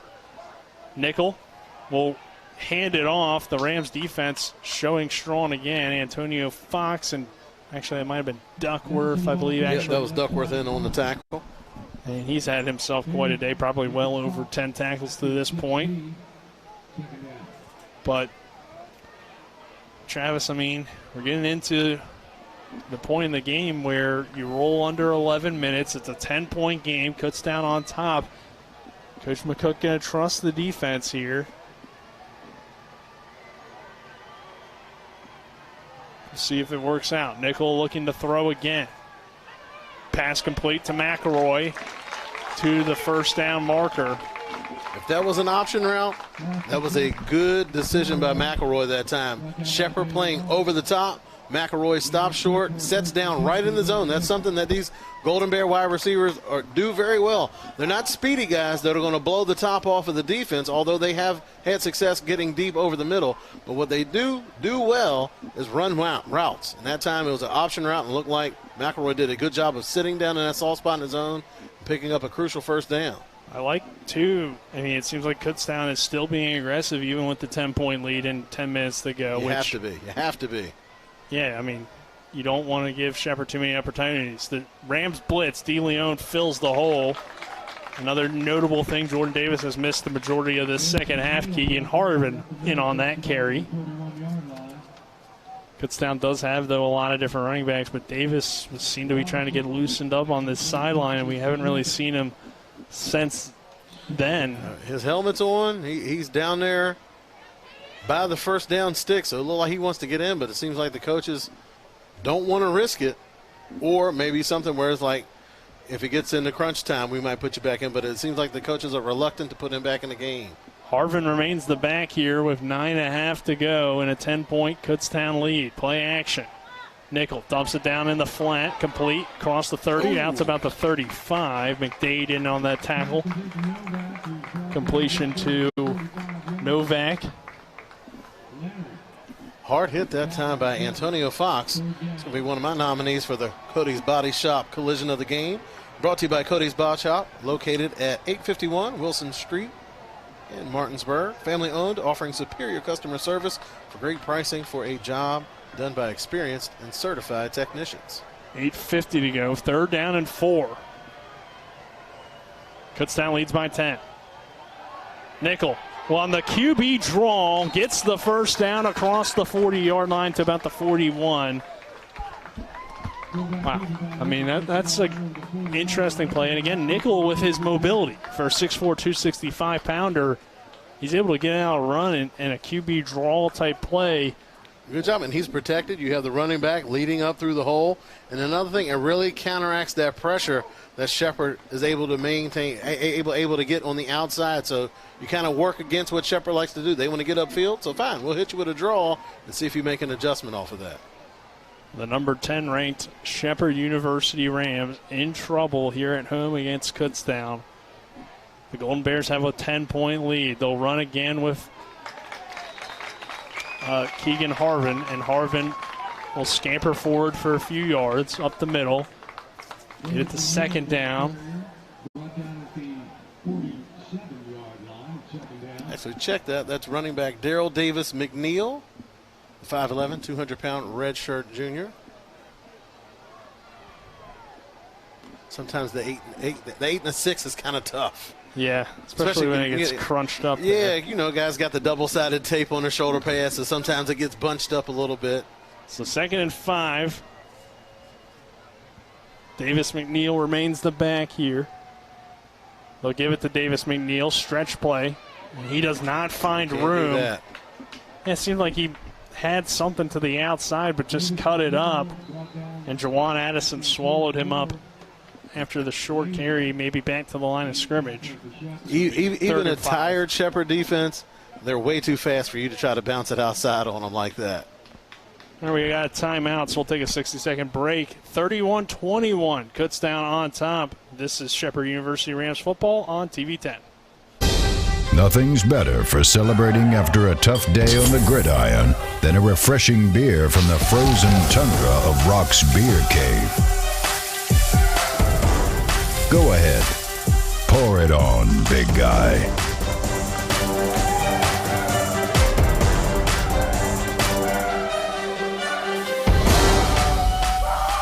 The beer was for after the game. Sorry, cold beer. Get your Rock's cold beer.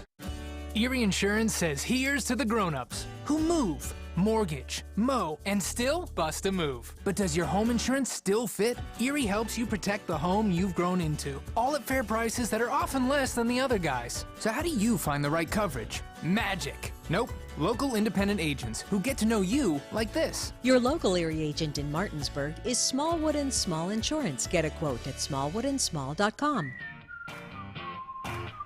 Erie Insurance. Rams Stadium.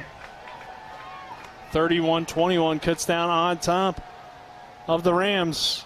Nickel looking to throw. Complete first down for the Golden Bears. McDade brings them down. Flag on the McElroy has the reception to the 40, but yeah, as you mentioned, flag coming, throwing in from the secondary. Kutztown thinks it's against Shepard. And all his hand movements seem like it's going against Shepard. It was quick, so I figured either, some sort of pick or a tangle up in the secondary. But again, this clock now rolling, Travis, to about 7 minutes. And a call holding against Antonio Fox. They'll decline that and take the result of the play.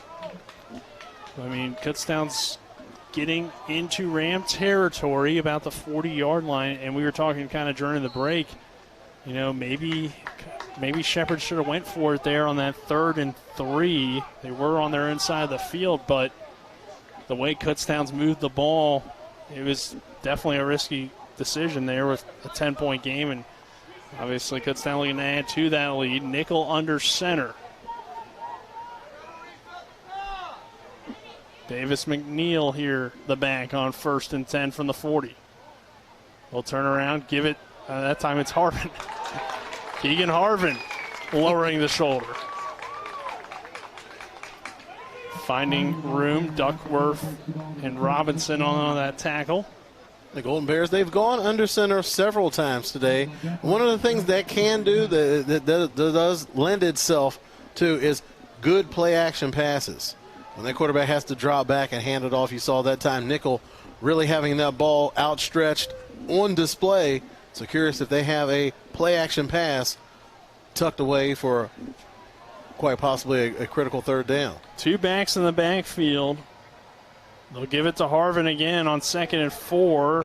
Ponce de Leon making the tackle along with Lane, but it's another nice Kutztown Golden Bears run. Be 3rd and short. It's the clock coming up now on 5:40 to go. It's a 31-21 Kutztown lead. Shepard on the ropes here at home against the Golden Bears. All right, Zaire Jones is the running back. He had some success early on. He's back in the pistols. That 2 tight end look that they showed early on in the game. 3rd and 2 for the Golden Bears from the 32. Not quite in field goal range yet, so have to wait and see what they do, but they'll give it to Zaire Jones. He'll cut it up. Great job by him to not bounce to the outside. And I think he has the 1st down, and he does. So, yeah, I mean, if he bounces to the outside, I don't know if he gets it because maybe you stretch him out and you're able to keep him kind of running parallel instead of running vertical and able to cut it up and get that 1st down, Travis, and continue to roll this clock now under 5 minutes and a 10-point deficit. And that time, the Golden Bears pulled 2 of the play side linemen to get outside. So those linemen showing some athleticism here late in the game. Able to get out on the edge, create a hole for Zaire Jones to pop it in there and get a 1st down. Now it's getting into crunch time. Another under center handoff. Zaire Jones running hard up the middle, and this Rams defense just looks gassed. Say they called a timeout earlier in this drive to try to get some guys some water, get some fresh faces in there, and doesn't seem to be doing the trick. They're trying to rotate in some beef. Coming in off the bench for Shepard, they have Journey Dubar, 6 foot, 290-pound interior lineman. He's a sophomore out of Columbia, South Carolina. Just trying to give some of their starters a breather. Because right now it seems like the Golden Bears we're just going to line it up, run it right downhill. You're going to have to stop us, and we're chewing up clock in the process. And no real reason to do anything else here. 8-yard pickup. They'll get it again to Zaire Jones, who has served the role of Jordan Davis, who's that smaller, kind of quicker back. And Davis down with an injury, and Zaire Jones has just came in and done pretty much the same things that Davis was able to do in that first half and be effective, and then they kind of bring in some more power with either Keegan Harvin or now Darrell Davis McNeil, the 5'11", 200-pound back, to the right of Nickel here on 1st and 10 after the 1st down run by Jones. 3:15 to go in this one. 31-21 Kutztown. And you have to wonder, even if Shepherd gets the ball back, will it have any time to get a 10-point comeback? McNeil again, Davis McNeil on the carry, down to the 10. And that is something that the Golden Bears have done extremely well today, and that's win on first down. It has been very rare that it's been second and long. It looks like the Rams are going to go ahead and call another timeout. But, yeah, the Golden Bears have done an excellent job of winning on first down. So really putting the pressure on the defense and not boxing themselves into a situation where they're unpredictable down in distance. All right, with the timeout, we'll take a 30-second break. 2:59 to go in this one. 31-21 Kutztown. You hear the Golden Bears crowd. We're back in 30 seconds after this with more from Ram Stadium. Well, I mean, your keys are hidden on it. Palace Lounge in Martinsburg has a brand new list of daily specials. Monday, stop on in for burger night or enjoy a nice juicy steak every Tuesday and Wednesday. The Palace Lounge also offers freshly steamed shrimp Thursdays and chef specials every Friday and Saturday. Sunday is all-day breakfast and there are drink specials daily too. So come enjoy the Palace Lounge. You can find them on Facebook or call 304-267-7520. The Palace Lounge is located at 1350 Edwin Miller Boulevard. Welcome back to Ram Stadium.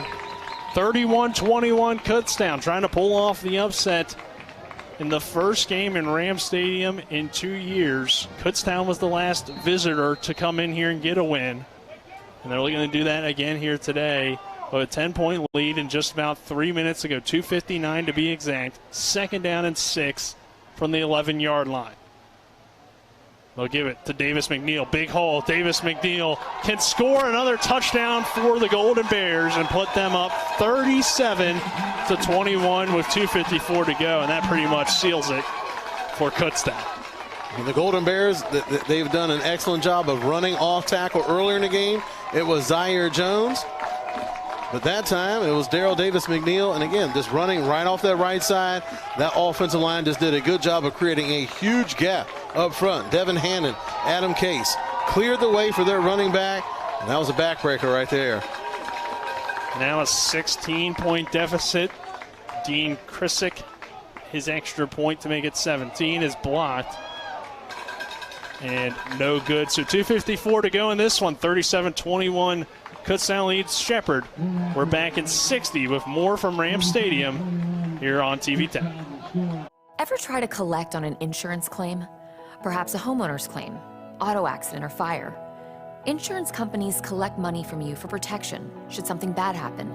And when it does, they don't want to pay, or they offer too little. At Mansion Ferretti, we have an attorney who worked defending insurance companies and knows all the dirty tricks they play to deny or lowball your claim.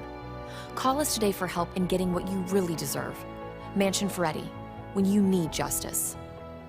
Hi, I'm Annette McDonald, and I am the designer at Orsini's in Martinsburg, West Virginia. We welcome you into our store to show you a complete line of what we do here. We design your cabinetry, quartz countertops, granite countertops, hardware, anything for the full remodel of your kitchen and your home needs. We also do bathrooms, and we have flooring available too. We make sure that your project with Orsini's is the best in the market. Welcome to Orsini's. Orsini's.com. It looks like Kutztown's going to pull off a big upset against the number 10 ranked Shepherd University Rams. And it's not that Kutztown has a bad program.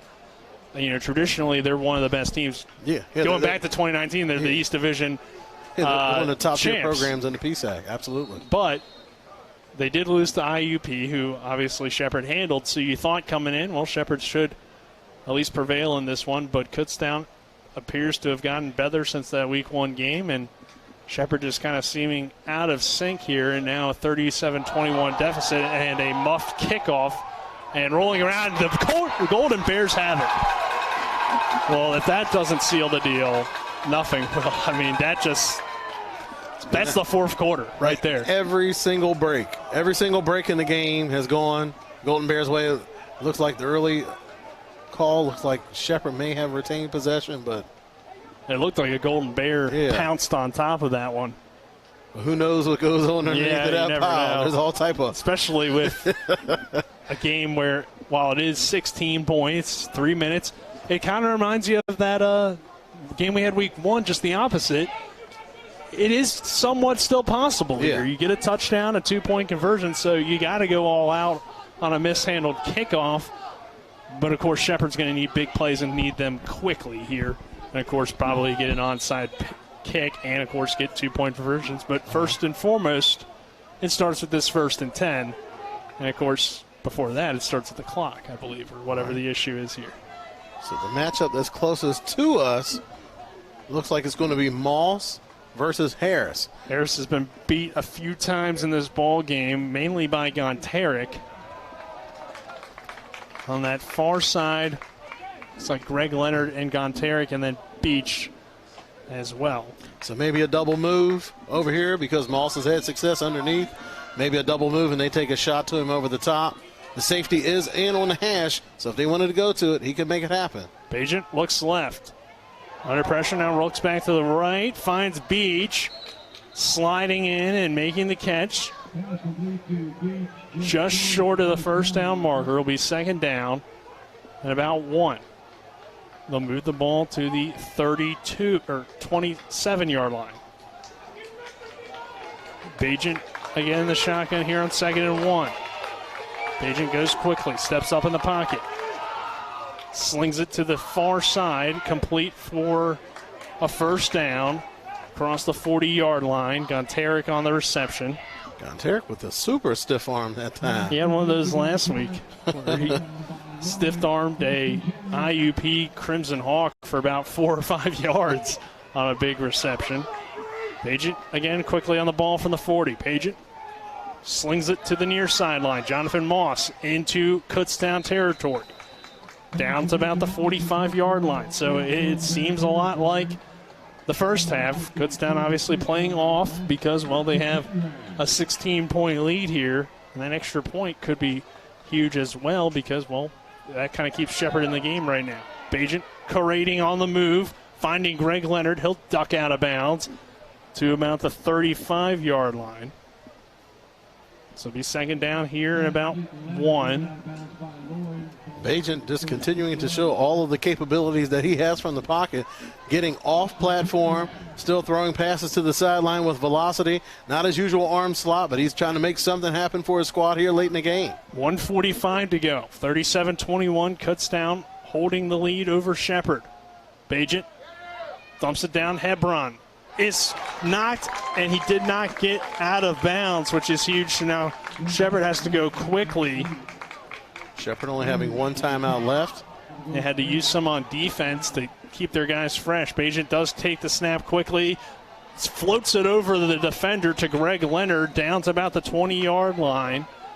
And surprised there wasn't a penalty on that play. There were still 2 Golden Bears that were still on the field when they snapped the ball. Yeah, anytime you see kind of guys still standing at the line too, you figure something, the team isn't quite ready, but either way, minute 24 to go as Leonard did get out of bounds. Bagent throwing end zone or near the end zone, complete to Gonteric. Or I'm sorry, that's Jonathan Moss inside the 5-yard line. Moss against Harris. Harris has just had a long day today. Well, I guess if you're playing opposite of Lloyd, you probably get a lot of action coming your way. Yeah, Lloyd has been great on the opposite side or whatever side he's lined up on, and here we go. 1st and goal now for the Rams. Down 16. Gonteric in the slot. Looks near side for Jonathan Moss. Catches it. Touchdown Rams. So 37-27. Shepherd will go for 2. Try to make it an 8-point ball game and then try to get that onside kick and then try to score again and get the 2-point again. So again, it's not over yet. 1:14 to go. 37-27. Shepherd having some issues figuring out what play it wants to run here for this 2 points. So Wetzel checks in. Beech is to his side. You got Gonteric and Moss out wide. Moss still on Harris. 3 on the play clock. Bagent gets it off. Bagent looking for Beech. Caught for the 2-point conversion is good. So Shepherd gets it within 8. And now we await an onside kick, Travis. got it off with 1 second left on the play clock. Beech barely made that catch, They too. barely made that catch. Lloyd was right there. I don't think you could ask for much better defense, but you could kind of tell what Shepherd was setting up. They had Beech setting up inside, not usually split out as wide as he normally is when he's the outside wide receiver. So giving himself a little bit of space to work back out to that front pylon, and Bajan was able to throw just an absolute dime to get it to him. And the Rams still with a fighting chance. A minute 14, down by 8, but they have to get this onside kickback. They only have one timeout left, so they have to get possession back. 37-29, 1:14 to go. Kutztown trying to pull off a big upset and knock off the Rams for the second straight time here at Rams Stadium. Shepherd trying to remain undefeated and, of course, get this PSAC East win, which, again, could play pivotal if Kutztown keeps playing this well, but it all comes down to really this onside kick because Shepherd only has one timeout left. So if Kutztown recovers, they can run out the clock. And a minute 14 is also plenty of time to get 8 points back on the board and tie this thing up. So Hayden August Scriven will tee it up. Both teams, hands teams on the field. We saw this in week 1 on the opposite side. Hayden August Scriven sends a bouncer, refielded by Kutztown. McElroy, short-handed catch, just goes right down, maintains possession. So if this score holds up the way it is right now, which we anticipated will, this series is usually decided by a touchdown. This time it's just instead of a touchdown and an extra point, it's a touchdown and a 2-point conversion, but that seems to be the way that this series is shaking out. And the Golden Bears crowd got a pretty good falling out here to Ram Stadium. Of course, a lot of Ram fans coming out for this first home game in 279 days. And it doesn't look like it's going to be a happy home opener for Shepherd as Kutztown can just take a knee. Rams may or may not use that timeout. And they will as well. Might as well. Well, you figure you go back to 2019, their home opener versus Ohio Dominican. The Rams came up short. Yeah, it's a good point. And with a minute 14 to go, I mean, at this point, just hope for the very rare fumbled snap on a kneel. I mean, you're playing at home, you got a lot more distractions. You got family and friends that want to come to the game.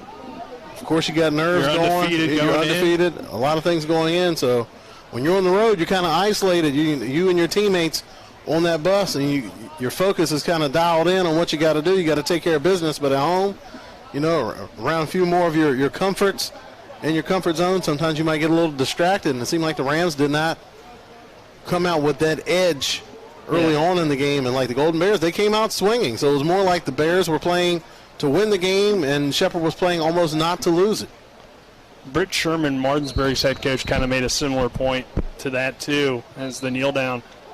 And how when you go on the road, you just get off the bus and you play. When you're at home, you're kind of waiting around all day for the game. Obviously, high school, too, that's a night game, and this is a Saturday game, so that could play a factor, too. You wake up for a Saturday noon kickoff. Maybe you didn't get as much sleep as you normally do because you're so amped up. I mean, all that can kind of play a factor. But, you know, give credit to the Kutztown Golden Bears coming in here, a tough environment against a ranked team, and pulling off this upset and pretty much executing to perfection in this ball game as we roll under 44 seconds to go in this one.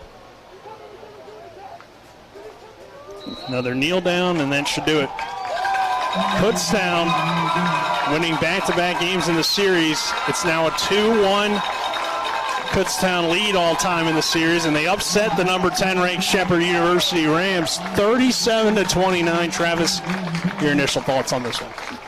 Man, oh man, you just have to take your hats off to that coaching staff for Kutztown. Head coach Jim Clements, offensive coordinator Marcel Quarterman called a masterful game on the offensive side of the ball. That offense did a tremendous job. Running, passing, it didn't matter. They were able to have production. And also defensive coordinator Mike St. Germain. He called a gem of a game on defense, making that Shepherd offense earn every single yard that they got down the field. They gave up some yards underneath. They gave up some points, but you knew that coming in. What you wanted to do, you just didn't want them to explode and go wild. You wanted them to play a boring game. And by Shepherd standards, scoring 29 points a game, that is a kind of a boring game. One thing that they did do that other teams haven't been able to do, they kept Ryan Beech in check. Like I mentioned, with all the talent that they have in that wide receiving core, it seems that Ryan Beech is the catalyst to kind of get that ball rolling for everybody else in that offense.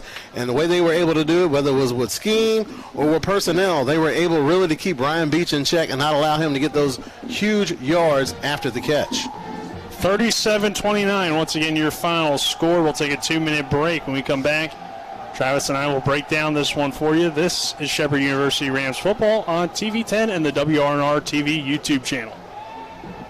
Erie Insurance says here's to the grown-ups who move, mortgage, mow, and still bust a move. But does your home insurance still fit? Erie helps you protect the home you've grown into, all at fair prices that are often less than the other guys. So how do you find the right coverage? Magic. Nope. Local independent agents who get to know you like this. Your local Erie agent in Martinsburg is Smallwood & Small Insurance. Get a quote at smallwoodandsmall.com. Erie Insurance. Ever try to collect on an insurance claim? Perhaps a homeowner's claim, auto accident, or fire. Insurance companies collect money from you for protection should something bad happen. And when it does, they don't want to pay, or they offer too little. At Mansion Ferretti, we have an attorney who worked defending insurance companies and knows all the dirty tricks they play to deny or lowball your claim. Call us today for help in getting what you really deserve. Mansion Ferretti, when you need justice. Nothing's better for celebrating after a tough day on the gridiron than a refreshing beer from the frozen tundra of Rock's Beer Cave. Go ahead. Pour it on, big guy.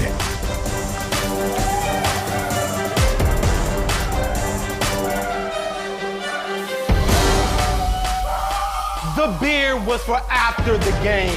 Sorry, Coach. Cold beer. Get your Rock's cold beer.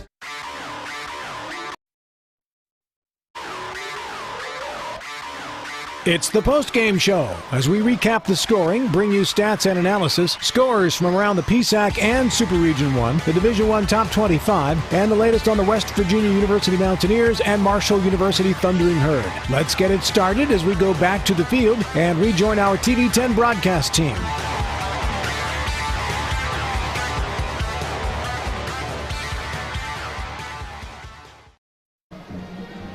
Welcome back to Rams Stadium. A disappointing home opener for the home team, Shepherd University, as the Rams lose this one 37-29.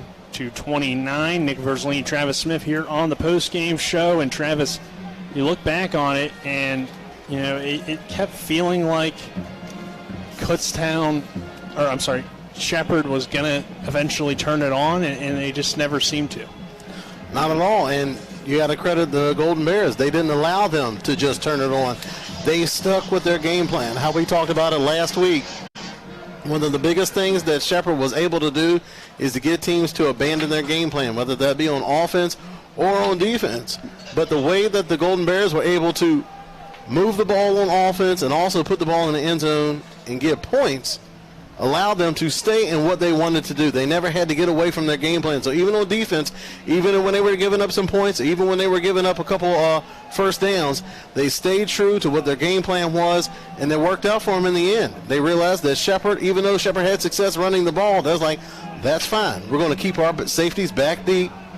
If you're going to beat us, fine. You can beat us with the running game, but what you're not going to do is beat us with the over-top passes, and it was a winning game strategy coming in for Kutztown. And you hit on it too, Travis, in our pregame. I mean, your keys ended up being how the game played out for Kutztown.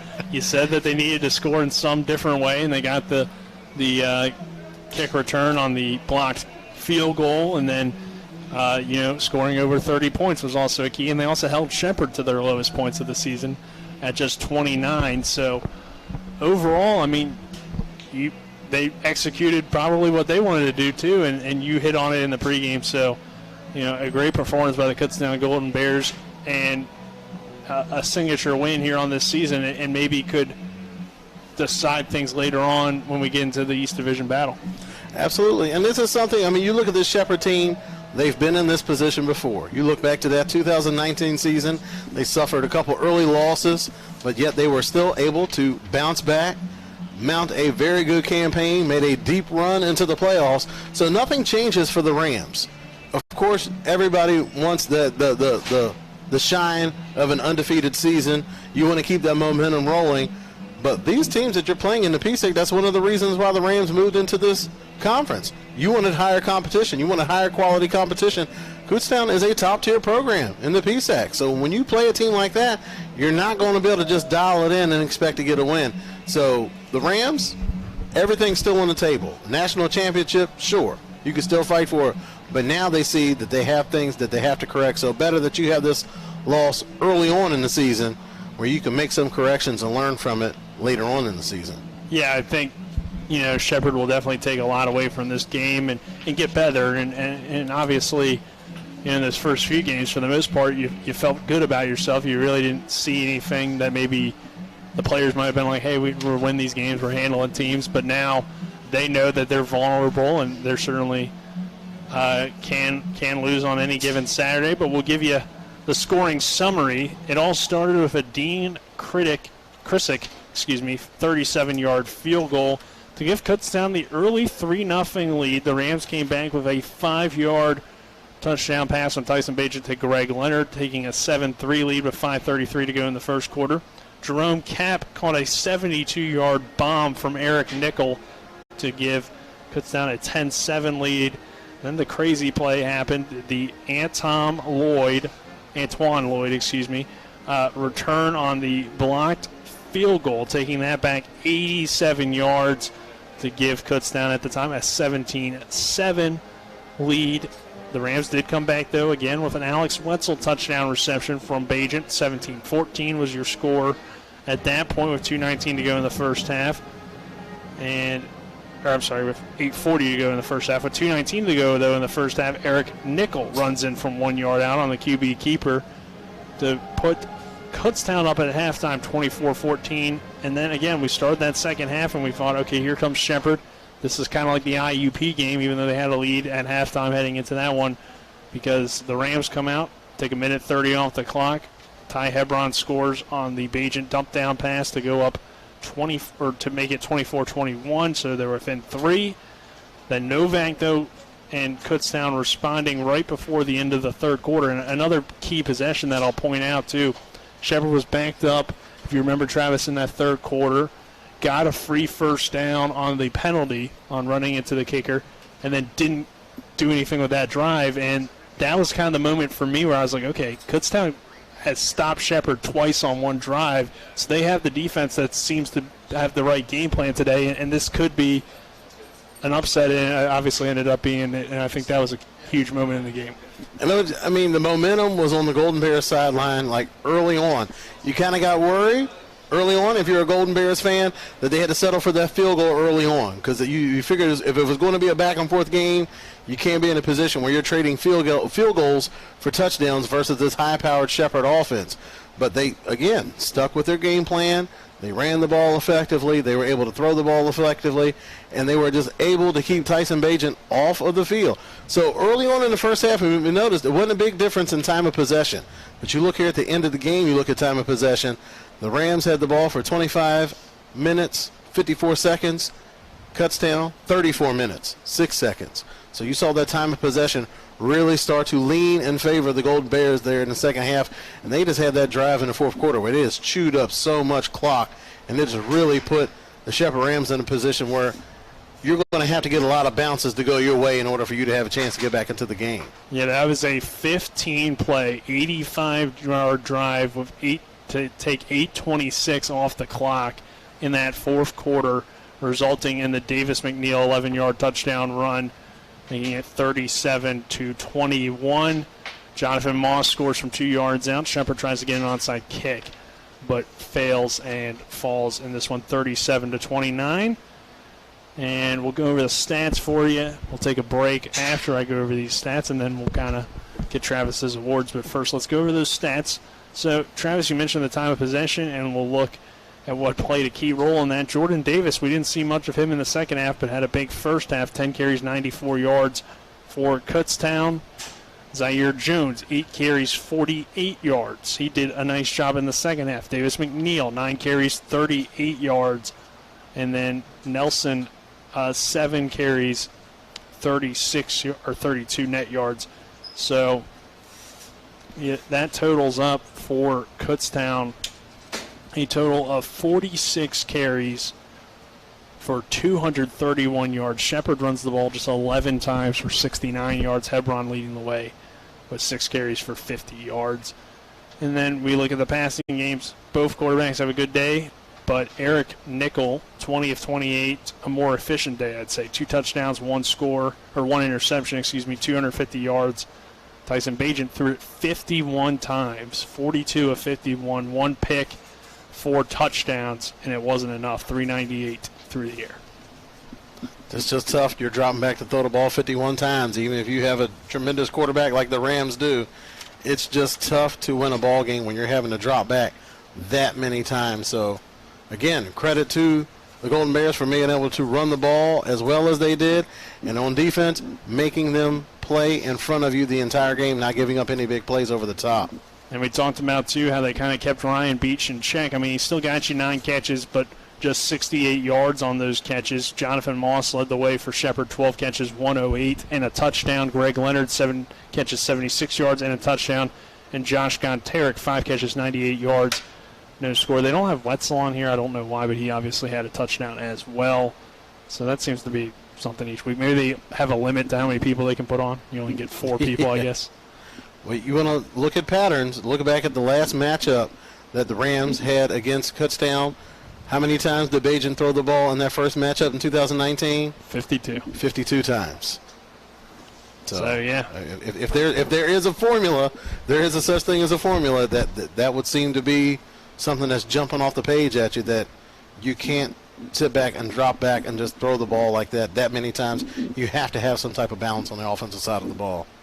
For Kutztown, McElroy, 6 catches, 71 yards. Davis, 5 catches, 40 yards. Novak, 3 catches, 12 yards, and a score. And then the tackle leaders for each team: Kendall Duckworth, 10 tackles. Ponce de Leon, 9. Ricky Robinson, 7. Chris Lane, 5. For Kutztown, Turbo Ortiz had 8.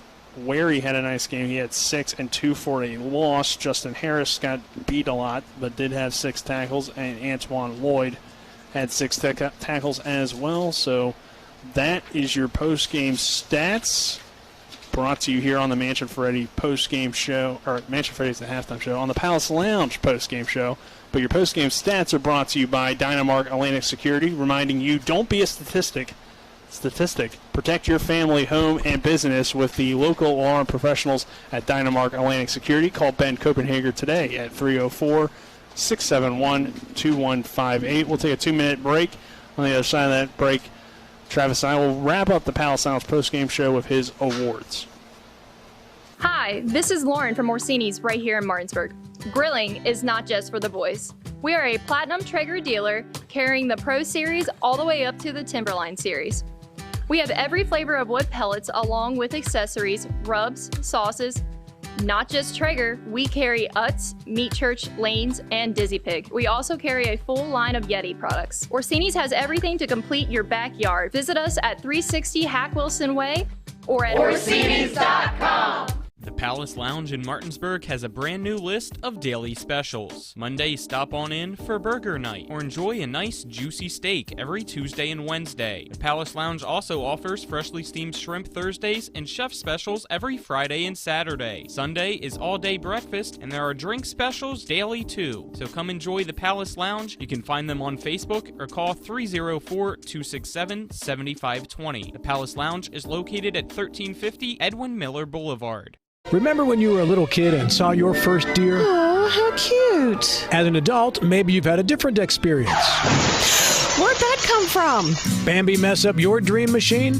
Call Cody's Auto Body today at 304-901-4777 and get the work done right the first time. Cody's Auto Body, 851 Wilston Street in Martinsburg, has a team of auto body professionals with a lifetime of experience putting your ride back together again, regardless of how it got that way. Cody's Auto Body.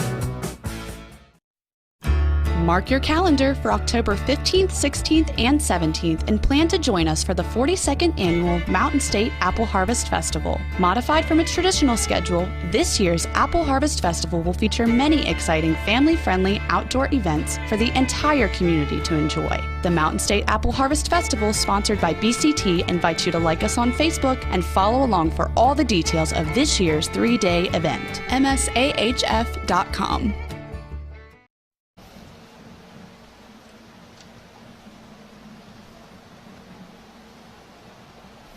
Welcome back to Rams Stadium here on the postgame show, the Palace Lounge postgame show. Nick Verzolini, Travis Smith here. Colin McLaughlin back in the studio. Spencer Dupuy, our on-site producer. Donald Kinney and Matt Miller on cameras. Travis, we've recapped the stats, so let's get your awards and start with the Orsini's home store electrifying play of the game. Who you got for that one? My nominee for electrifying play of the game is Nick Palmer. Number 25, the defensive back. He's 5'10", 170-pound senior. The reason he's getting electrifying play of the game, it was the big field goal block that kind of started the momentum on the Golden Bear side. So he's my nominee for the electrifying play of the game. So kind of a combo there. You had the cornerback as well on the return, making the play as well. But, yeah, Palmer with the great block, and that kind of shifted the momentum into Kutztown's favor at that point. So that is your electrifying play of the game, brought to you by Orsini's Home Store, not just an appliance store any longer. 360 Hack Wilson Way in Martinsburg or Orsinis.com. So let's get your Cody's Body Shop collision of the game. There was quite a few, but the one that stood out to me was big number 45, Kyle Sapp, the 5'11", 220-pound senior linebacker, flying out on the edge. It was in the third quarter, around the 8:48-minute mark in that quarter, and he just lays a big hit out on the sidelines. Initially, everybody thought it was going to be a fumble, but the referees ruled it down. Regardless, it was a big hit, and it caused that ball to come loose, whether the running back was down or not. So that's my collision of the game, Kyle Sapp.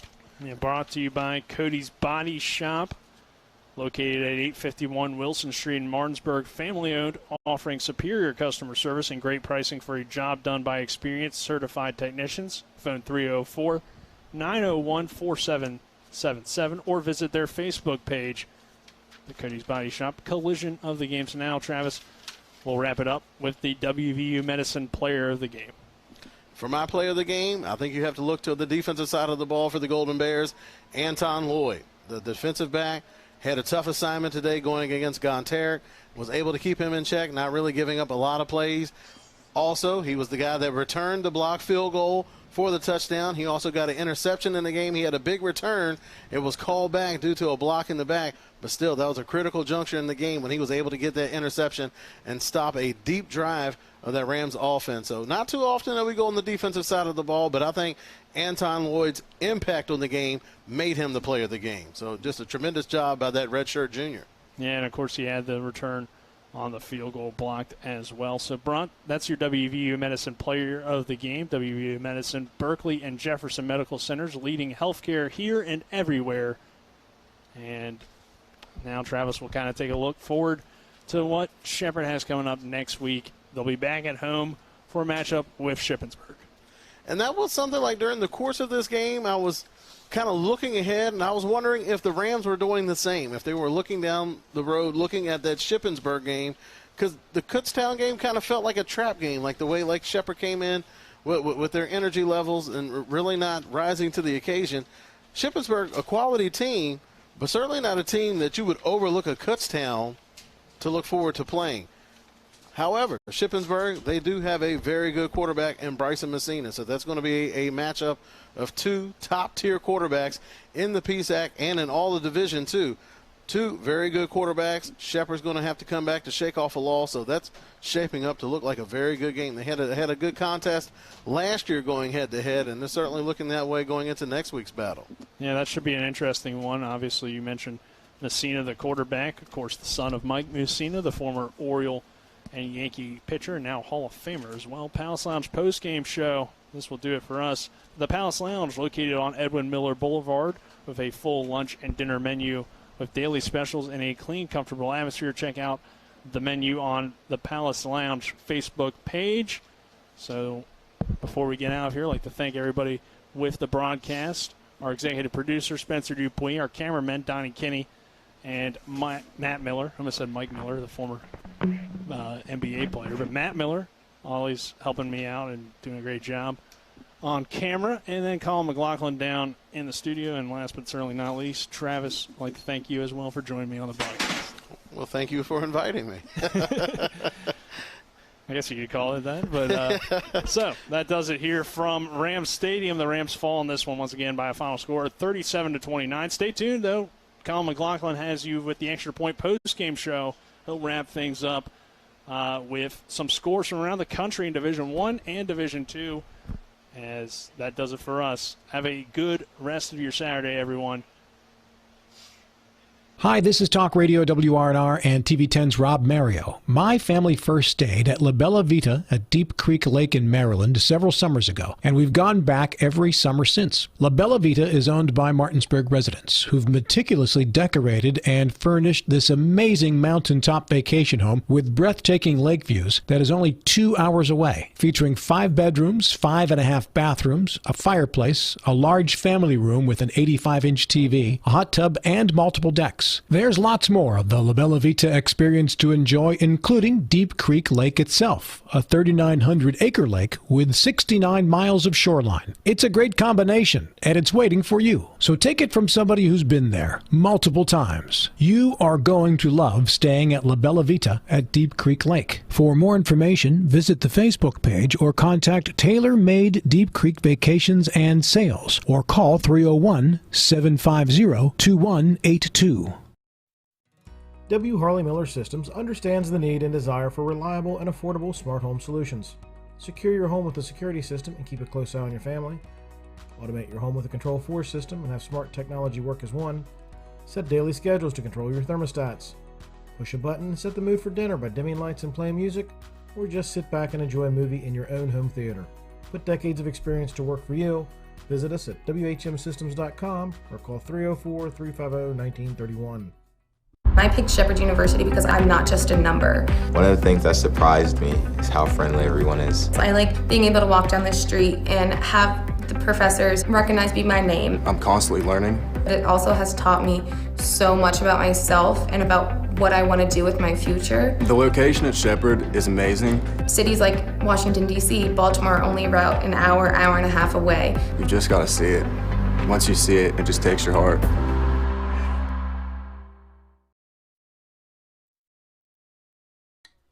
Welcome into the Extra Point Scoreboard Show here at the WRNR studio. It's Colin McLaughlin. This Extra Point Show brought to you by Home Helpers Home Care of Martinsburg.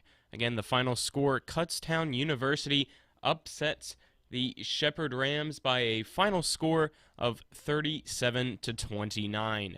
Shepherd tried to come back, got that 2-point conversion and touchdown to put them within 8, but just unfortunately was unable to recover the onside kick, and Kutztown came out with the victory. They improved to 3-1 overall, and the Shepherd Rams fall to 3-1 overall.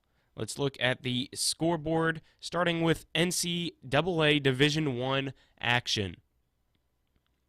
It is the Georgia Bulldogs all over the Vanderbilt, and that just went final. Georgia victorious by a final score of 62-0. Some other final scores, Penn State defeated Villanova by a final score of 38-17. Game still going on. The College Game Day and Big Noon Kickoff game of the week, the one that everybody's been keeping an eye on, as it is Notre Dame, the 12th ranked team in the country, taking on the Wisconsin Badgers, who's ranked at 18th in the nation. With 10:45 to go in that one, Notre Dame leads Wisconsin 17-13. In SEC action on ESPN right now, LSU takes on Mississippi State. LSU is winning 28-17. Some other games going on. Pitt defeated New Hampshire 77-7. Virginia Tech beat Richmond 21-10. And Big 12 action, TCU is currently losing against SMU with 4 minutes to go by a score of 42-34. And with 8:30 to go in the fourth, another Big 12 game going on. Texas absolutely dominating Texas Tech right now. The score 70-28. Army defeated Miami of Ohio 23-20. Miami is up against Central Connecticut 49-0. Coastal Carolina is up against UMass 43-0. And there's plenty of other scores, but let's now look at the PSAC. Right now in the third quarter with 5:24 to go, the score between Cal U and Edinburgh. Cal U leads Edinburgh 18-0. IUP and Mercyhurst still going on. They're with 6:54 to go in the third quarter. IUP leads Mercyhurst 35-13. In the third quarter with 13 minutes 24 seconds to go, Clarion and Gannon still in action. Gannon all over Clarion. The score is 42-14. Also, the last current game going on in the Pennsylvania State Athletic Conference, Shippensburg, who is the team that Shepherd plays next week, is up against Bloomsburg. That just hit the fourth quarter. It is 38-7. The other games that are going on, kicking off at 4 o'clock in the PSAC, is Westchester against Millersville. Slippery Rock plays Seton Hall at 6 p.m., and East Stroudsburg plays Lock Haven at 6 p.m. as well. Again, the final score, Shepherd loses the first time this season against Kutztown 37-29. It's going to wrap things up here on TV 10, but don't forget, kicking off at 7:30 tonight, the West Virginia Mountaineers take on the Oklahoma Sooners. You can listen to Tony Caridi on the call for that one. They're in Norman, Oklahoma. Again, the kickoff at 7:30, and it'll be right here on WRNR on our radio airwaves, 106.5 FM and 740 AM. That's going to wrap things up for the Home Helpers Home Care of Martinsburg scoreboard show. Great job, guys, back there at Shepherd. Unfortunate for the loss, but great broadcast, and we'll be back throughout the week to have some volleyball, soccer, and more football for you. So always keep it tuned to TV 10. Have a good night, everyone. Hi, this is Talk Radio WRNR and TV10's Rob Mario. My family first stayed at La Bella Vita at Deep Creek Lake in Maryland several summers ago, and we've gone back every summer since. La Bella Vita is owned by Martinsburg residents who've meticulously decorated and furnished this amazing mountaintop vacation home with breathtaking lake views that is only 2 hours away, featuring 5 bedrooms, 5.5 bathrooms, a fireplace, a large family room with an 85-inch TV, a hot tub, and multiple decks. There's lots more of the La Bella Vita experience to enjoy, including Deep Creek Lake itself, a 3,900-acre lake with 69 miles of shoreline. It's a great combination, and it's waiting for you. So take it from somebody who's been there multiple times. You are going to love staying at La Bella Vita at Deep Creek Lake. For more information, visit the Facebook page or contact Tailor Made Deep Creek Vacations and Sales, or call 301-750-2182.